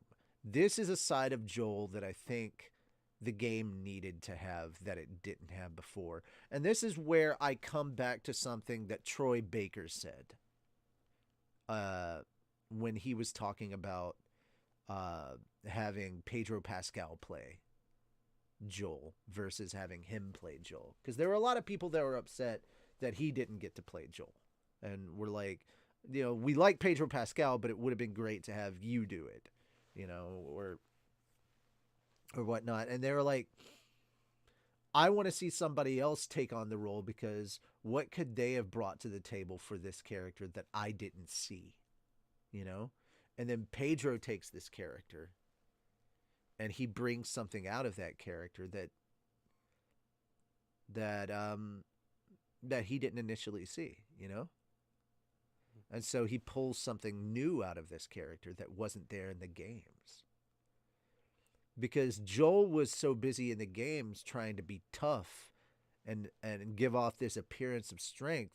And in the show, we're able to have these moments where he shows this vulnerability and this weakness that wasn't there in the games that really he did need to show, you know? But that's the thing. You're able to be vulnerable and scared and all this stuff. You're able to show that stuff and still be strong. That doesn't detract from the fact that Joel is still not to be trifled with. He is still a dangerous individual. And, you know, he is still very much that doesn't take away from who he is and the severity of him as a threat or as an individual, or what some people might classify as an alpha or whatever, even though alpha is such a much made up bullshit. There's no, I'll get on a tangent too quickly if I get into this, but human beings aren't pack animals. There's no such things as alphas in human society. It just, that's not how that works. We're not built that way. We're not built that way. We don't function that way up here. That's not how we work socially, hierarchically. It's just not in our genetic code. Moving on. So, I like how we were able to explore this character more in depth than we were in the video game, is what I'm getting at. So, it just touched upon something that I saw that Troy said that I thought was really interesting. It's like, it's giving other actors a chance to explore this character in ways that he couldn't or he didn't think about, and he really liked that. This was probably one of the most impactful scenes of this episode, and I wanted to give you guys a chance to explore this. That and the follow-up scene with Ellie that's coming up. So let's break these two scenes down together, which is Ellie reading the book and then confronting Joel. Because they're just laying everything bare. I love how Ellie just straight out confronts him straight out. And keeping in mind, this scene played out practically beat for beat how the game played out. And in the moment, I was saying that. It was like, oh, okay, yeah, this is beat for beat the game, pretty much. The only difference was in the show they didn't use... They left out one line that the game left in. It was, Ellie, you are walking on some mighty thin ice. And which is a very, very southern Texas-y kind of thing to say. But, I mean, I'm 50-50. It could have been left in. It could have been left out. It doesn't really change the scene all that much. But, yeah. I mean, it is some very. It's still the scene is pretty strong emotionally, regardless of that line being in or out. So that's my thoughts on it. You guys go ahead. I'll let you go first, Moon. Sorry, I know I Um, yawned at the end and started it. My bad. Yeah, just started a chain reaction there. Sorry. Oh, Lord have mercy. I know. I'm I so stretched. hungry. You stretched. I still haven't eaten yet, so my body's still like, are we sure we're awake? Yes. Um, Very sure. Gotta think about the scene. It was extremely powerful. And it hit really hard. Prop to both of those actors because it was done extremely well and they handled it beautifully. And it's I have nothing much to say, I guess, because it's like all I can say is that it was really good. It was really powerful. I can't really compare it to the video game at all. It's it was an amazing scene.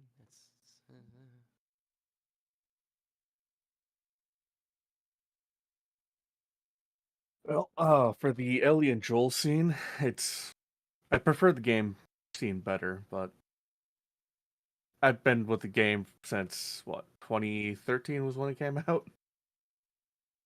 Uh, the scene between Tommy and Joel, that definitely needed to happen. Like Richie was saying, the fact it showed Joel has a human side to him and not just this consistent badass trying to do his job and he's a unfeeling robot. Like, come on. The fact that he shows his human side it hits closer to home than you would think. And honestly, that's all I really have to say about that. Okay. That went a lot quicker than I thought it would. Well, that's because you already said a lot about the scene, so Yeah. there's not much we could say. I figured I just wanted. I mean, it's hard to follow up after you, man. I was You covering say- bases. I was just covering what I Covering thought were the bases? basics. You took like a good 10, 20 minutes just to talk about that one scene and be like, oh, all this happened, and blah, blah, blah. And so it's just like, well, ditto. If I had a sign, I would have used it, but I didn't. Sorry. You know what? I'm just going to make a sign now and hang it around my neck. Background NPC.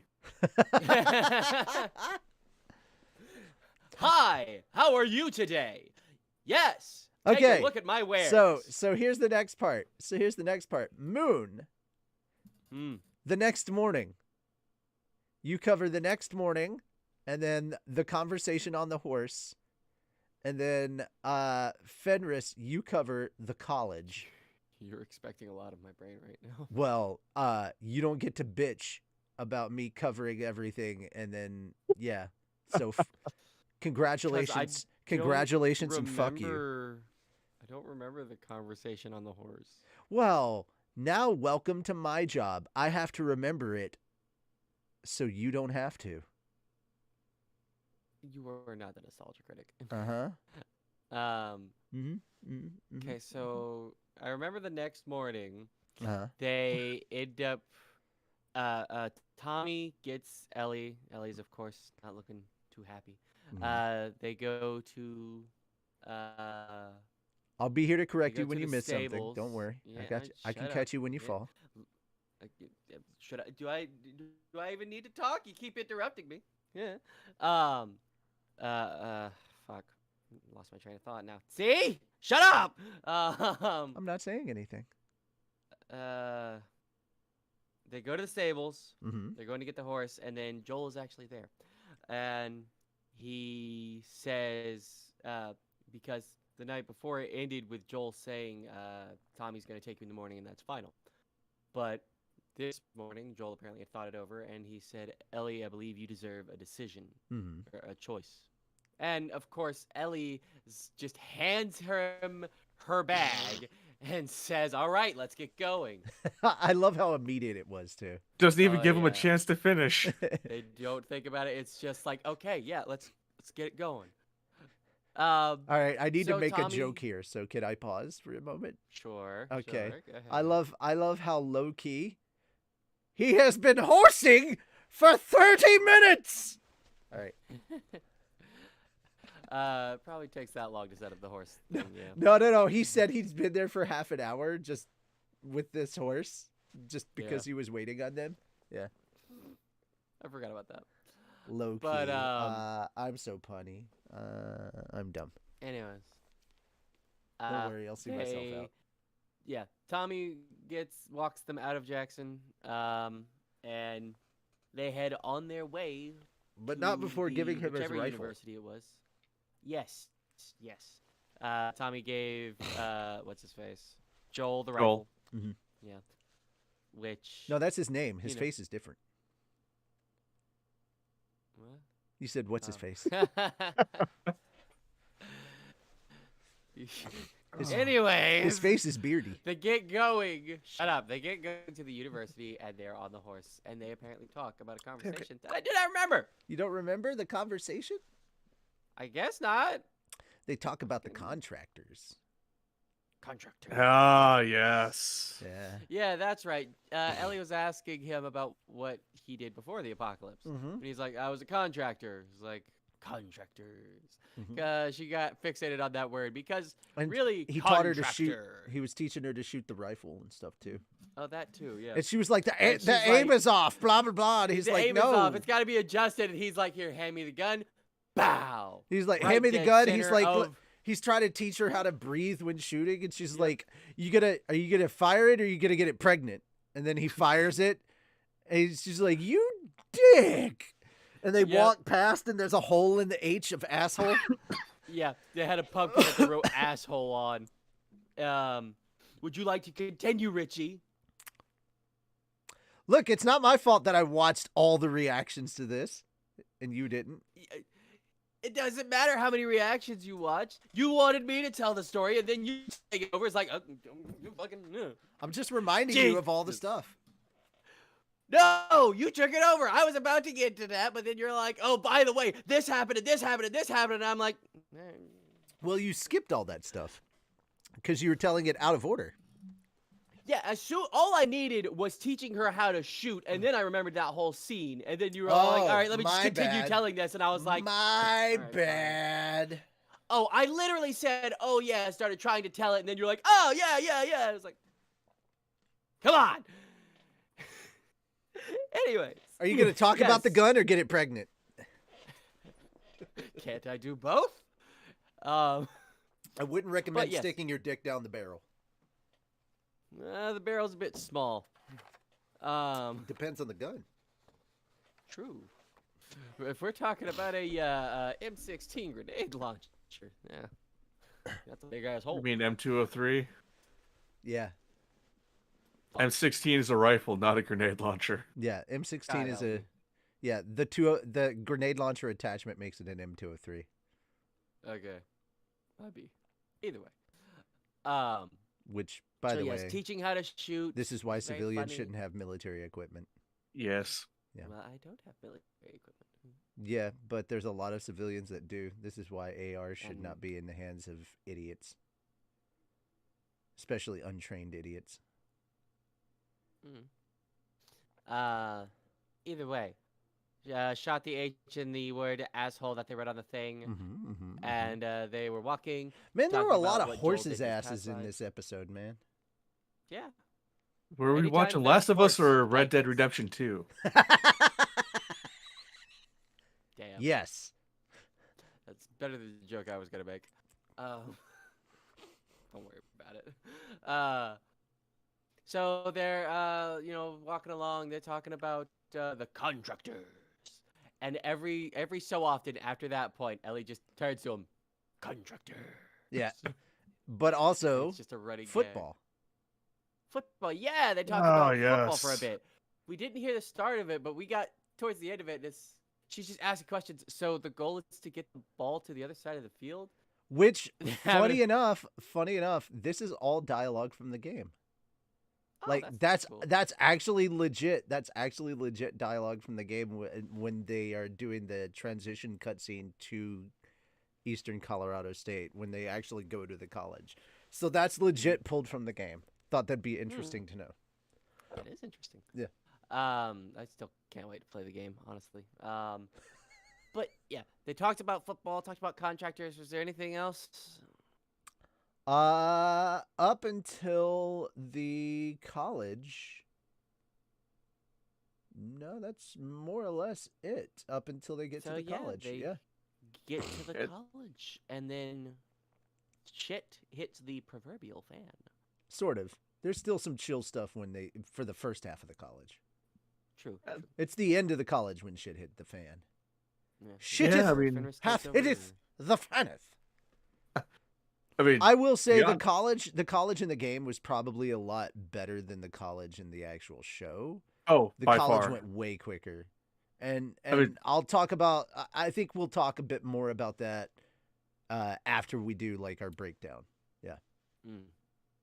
If memory serves, the college is only like what 5-10 minutes of the show. Yeah, like It was not much. It was super quick, short. super short.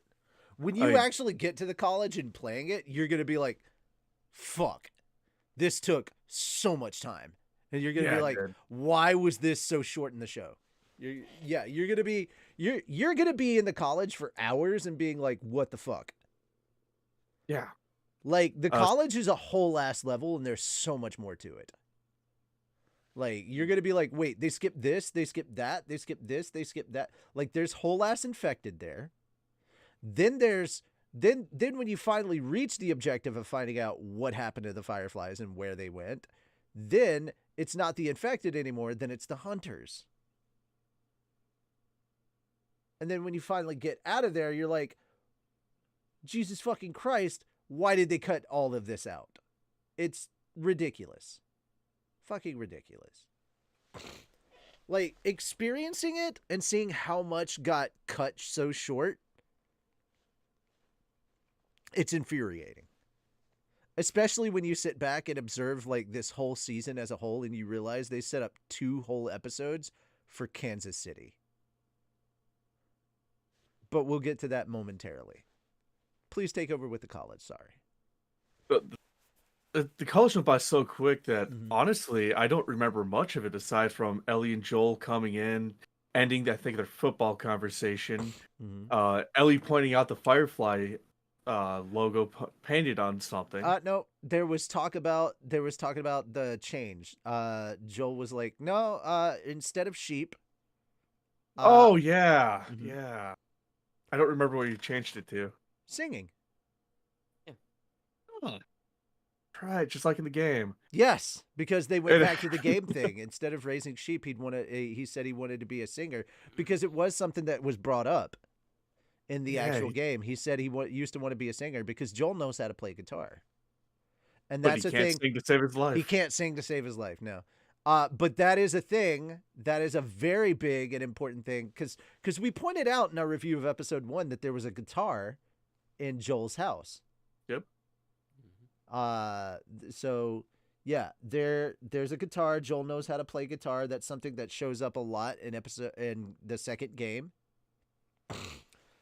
Oh boy. Oh boy, oh boy, oh boy.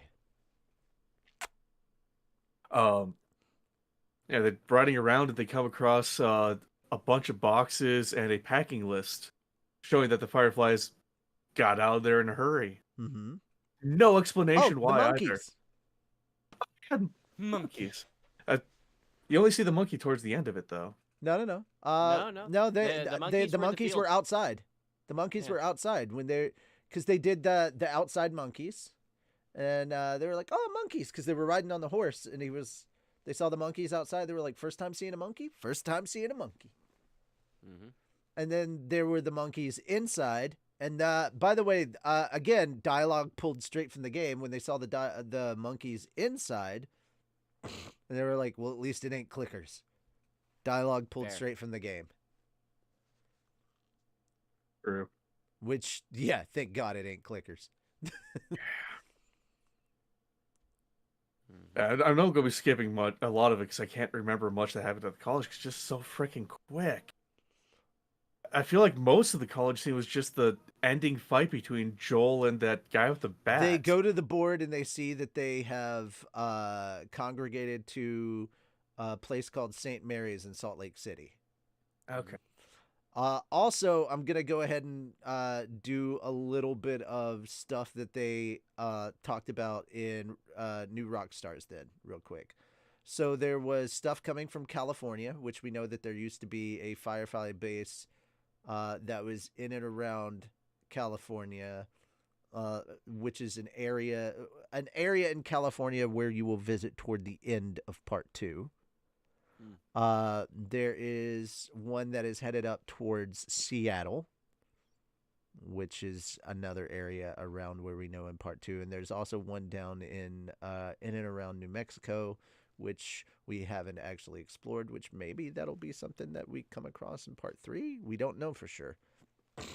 But at least 2 areas we know about are alluding to part 2. So there's lots of stuff that is hinting at part 2 in this one. So neat, nice little references. We hear people talking, and that's where Joel looks out the window and sees the hunters. So now you can take back over. Yeah, the hunter scene. Again, they condensed this down. This went a lot quicker. I thought it was going to be a Way lot too more quick. intense and more action heavy, less hunters, and not the way I thought it was going to go. I thought we were going to get the rebar. I thought we were going to get another chance for Ellie to shine. No. Nope. So essentially, Ellie and Joel just try to sneak out, get onto the horse, but one of the hunters with a baseball bat catches them and attacks Joel. Joel, of course, does his Joel thing, kills him, but it turns out he got stabbed by a broken baseball bat instead of the rebar. So Ellie gets him on the horse. Don't know how she got on the horse herself after that, because she always needs help. But rides away, and then Joel falls off, and there's the scene where she's basically screaming at Joel not to die. Yeah. I gotta say, I kind of like, I think the game did this part better. Much better. I really like how they handled this much better. Yeah, go ahead, Moon. You would think as much survival stuff he's had to do and everything, he would know if you are stabbed, especially here in the midsection, don't pull it out unless you have something else to put in that hole, because you're just going to keep bleeding. See, here's where the game here's where the game did it better. What happened in the game? He fell from a second floor and landed on a rebar. Which would make sense because And he had to pull himself off. Yeah. Yeah. And to make it worse, you still have to play Joel in that condition. Mm-hmm. So in that super fucking injured condition, so much slower, can barely move, and Ellie's having to take care of you. You can barely aim. Ellie's having to take care of you this whole time. Can you walk? Yeah, then fucking walk. Like, oh my God, Ellie is the MVP for this whole thing. I love that, because literally we just had this whole conversation at the beginning of this thing where he said that he used to want to be a singer, right? And she's like, you're so singing for me. I'm not singing for you. All right. And now we're getting to this part. She's carrying you through this back to the horse. And she's like, if we make it through this alive, you're so fucking singing for me. And he's like, you wish. And it's so goddamn good. It's so good. All right. I'm sorry. The game was more impactful in this moment. And now, I will say I like that they actually made it to the horse. Like, they did a good job of obfuscating us, the game players, because I was like, wait, are we skipping this? Are we actually making it back to the horse? What's going on here? This is not like the game. What is going on? They do a good job of fucking with us who have played the game. What's going on here? But I gotta say, this departure did not work for me. It's the same, but it's too different, you know? Yep. The injury is the same, but it's too different that the logic just doesn't work. They needed to keep, I'm sorry, they had to kind of follow some consistency here. because the way that the game did it actually worked perfectly. Like, oh, this wound, don't pull it out if it's the baseball bat, but if it's the rebar, you have to. Mm-hmm. You There's have no way to. you're There's gonna no live. way. There's no way because that rebar was stuck in the ground. Yeah. You had to. He had to pull himself out of that. There was no way, and there was an entrance and an exit wound. Mm-hmm. Which is far worse. Far, far worse. So there was a lot more to it. So, also, the next part that plays out kind of plays out similar to the game.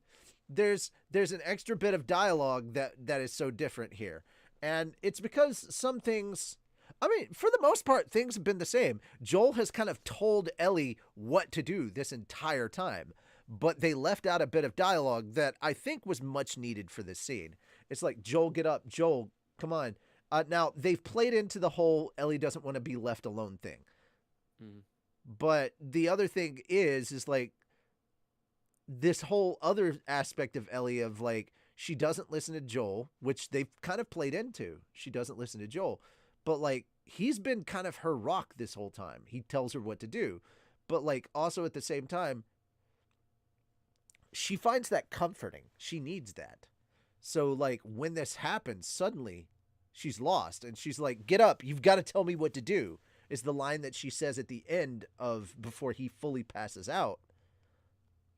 Right there. Also, one of the marketing things that they did for the game was they straight up told people, you will never, ever in this game play as Ellie. You will always be Joel. You'll never get a chance to play as Ellie. And people asked about that. They straight up said, you will never play as Ellie. At this moment, Joel passes out. The next thing that happens, there's a cutscene. This is where it happens. Cutscene. Winter. Snow. Rabbit hopping. This is where that meme comes from of the rabbit, the arrow, and then... Oh, rabbit! Yeah, that's where that meme comes from. All right? That, and then it's Ellie coming down and grabbing the rabbit. Now you're playing as Ellie. Yeah, it's Ellie all by herself. You are playing as Ellie from here on until Joel is recovered enough that you can play as him. So for a large chunk, you were playing as Ellie. So now he's not dead? When did I ever say he would be? You said recovered enough to play as him. Yeah, I never said he was dead. When We just let you think that. When did we ever say he was dead? Like a couple times when Yeah. we were watching it. Yeah. But did you see a golf club? No. Then he's not dead. Huh. Also, this is The Last of Us Part 1, not Part 2. Okay. Yeah. I got you so good. This wasn't the controversial moment. You're fine. Yeah. No, this didn't kill him. You're fine. You're fine. I kind of wanted to fuck with you for a little bit. I left you in suspense for a week. That's long enough. Fuck you. I got it, boys. We did it. Mission success. Yeah. Oh, we have been live for like 2.5 hours now. I know. All right. So, bro, I had him holding on to that for almost a week, so I feel good. We did it. All right. So, yeah. Like, did you see a golf club? No. Then he's alive.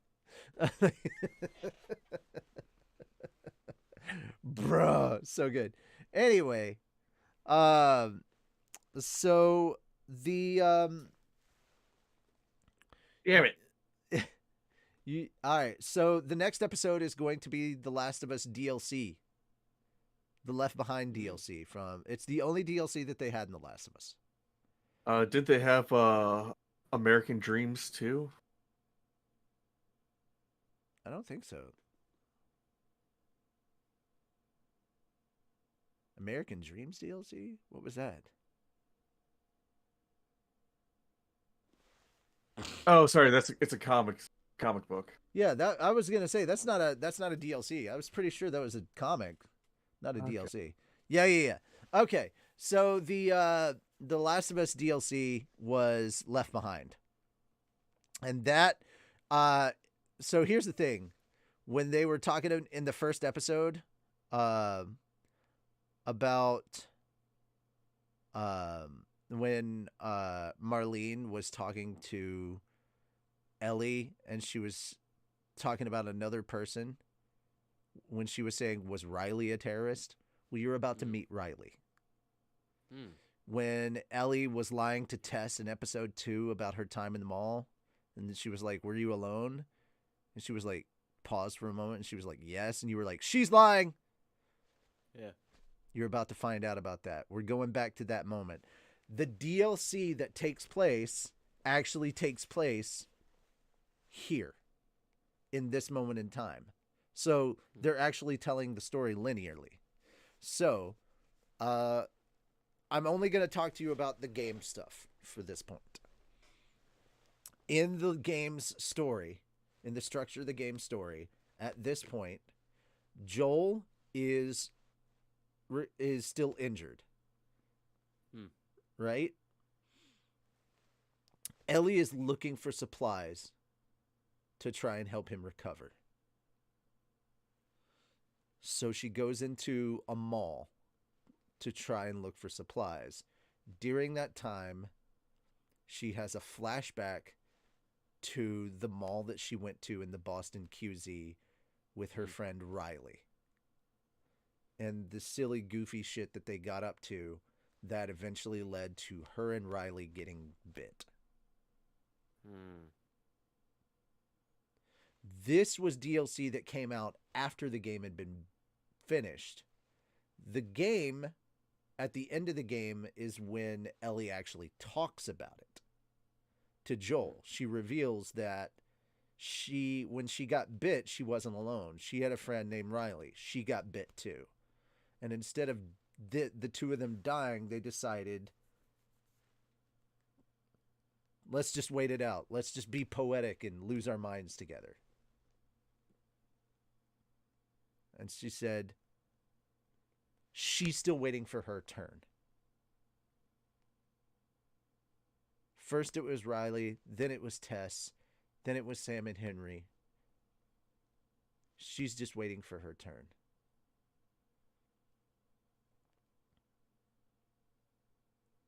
I'm not going to finish the rest of that sentence because that's spoiler for the end game content, for the end of the show, for the end of the game. But it's very impactful and it's very meaningful.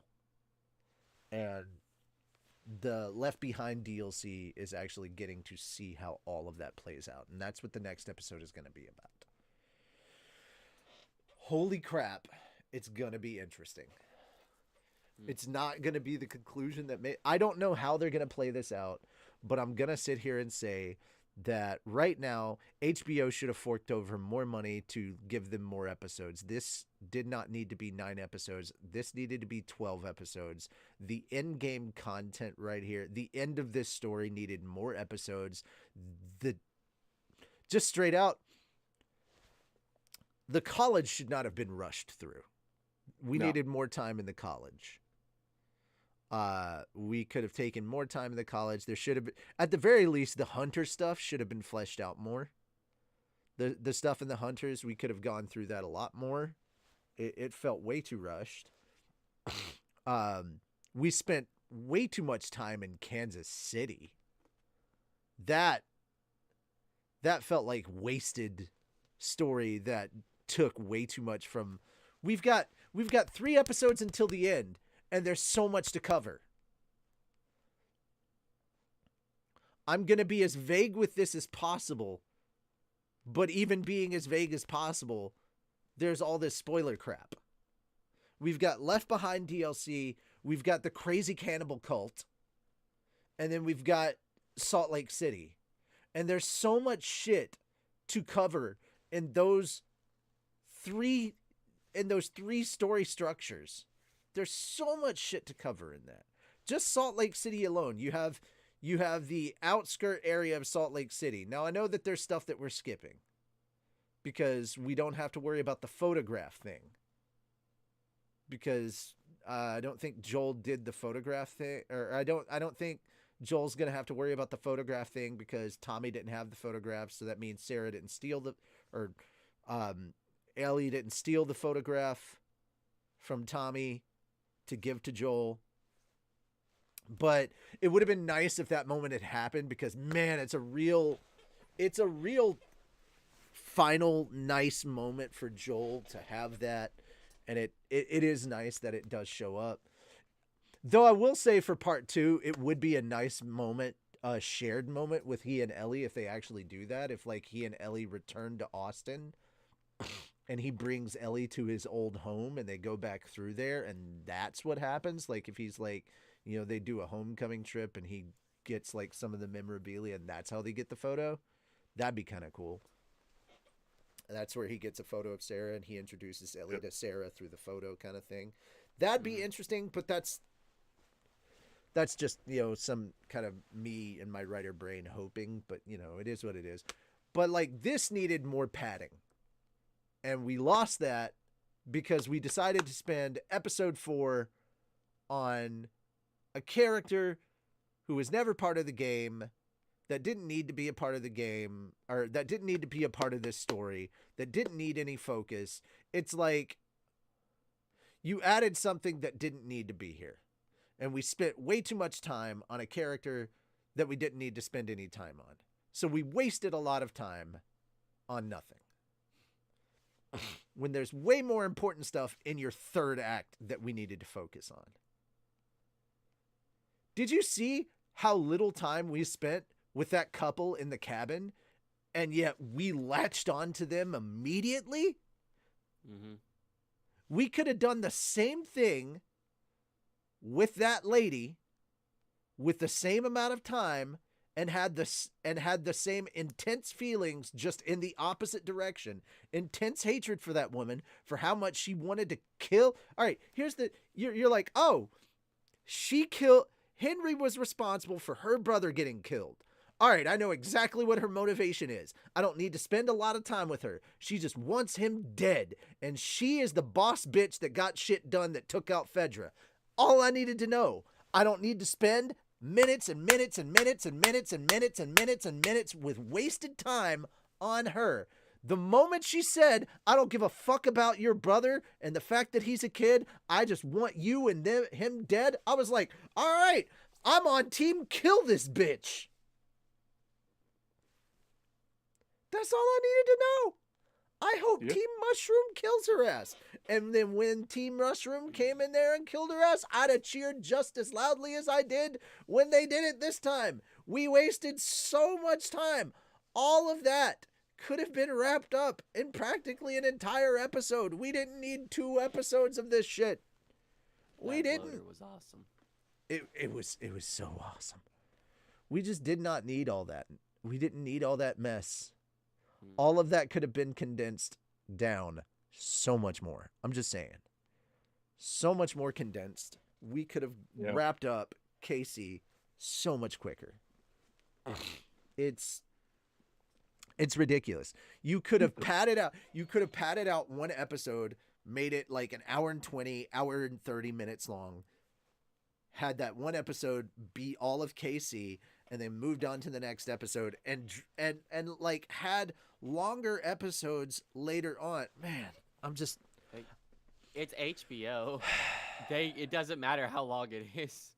Yeah, exactly. I'm just. I hope. Anyway.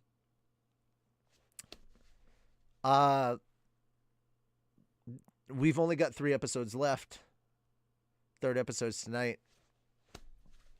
We get the Left Behind DLC tonight. We'll be watching it tomorrow. Yeah, we'll see how things go. And our reviews and breakdowns will be at the end of next week's Anime Church, so look forward to that. That way we give you guys plenty of time to have had the week to watch the episode, process the episode, watch it again if you want. And when you come back here for the reviews. you are prepped, ready, and refreshed for all of that good stuff. Anyway, guys, that is it for us. Thank you so much. Moon can now go get himself some breakfast, and I can go to sleep. he can go to sleep. I'm gonna be over on my server, watching some anime with you, lovely people. If you want to come over and watch that, for those of you that want to join me on that, let me get a link for you real quick. Let's see, tomorrow. Also, Destiny servers will be down tomorrow, so if you've got any last minute stuff to do in Destiny, make sure you do it today. Destiny servers will be down for 24 hours starting tomorrow, and then Tuesday they will be back up and live. Guys, Tuesday is going to be the day that I'm going to be hopping on some Destiny. And Moon, if you are available, I think you and I will be running the content. Tuesday I'll be available later. Oh, in well the then, evening, probably around like 10. But Ah. I've got to work a baseball game. Oh boy, yeah, you're yeah, I'm not waiting that long for you, buddy. That's fine. Yeah, there's no way in hell. I'll know this stuff by that time. I'll be able to guide you through some shit. Yay, So sure. if you want to play it on Legend, 2-man is the way to go. Tell you what I'm ready for. I'm ready for fucking Strand. That's what Neo Moon is gonna be about. So yeah. I know. All right. So I'm ready for that shit. I've produced this whole time. I know you've been in the server this whole time. All right. So there is the server link for those of you that would like to join me in there and watch some animus with me. That be the thing we do. So I'll be jumping in there and watching some animus if you would like to join me. That having been said, thank you guys so much. I'm Richie Roberts, your Minister of Science and Technology. I am Moonlight Sparks, your Minister of Arceology. Praise Arceus. And I am Trainer Sauron, your Saint of Snackos. And goodbye, Ash. You will be missed. Sort of. You can now We're still grow gonna up. have Pikachu, though. Let's face it. You can now grow up. You can now wake up out of your coma. You can, oh, You God. can now become a year older after you've already been a year older. You can yet now even turn the season 12. after it kept calling you a year younger. You can now turn 12, grow up, pay taxes, get a wife. Maybe when we see him in the next series, he'll be 15. Man. Or, do what the rest of us adults do. Tax Grow a evasion. beard. Grow a beard. Grow a beard. Imagine Ash with a beard. Yeah. All right, later, guys.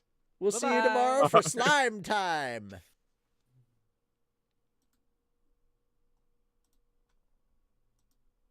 If I could press this button.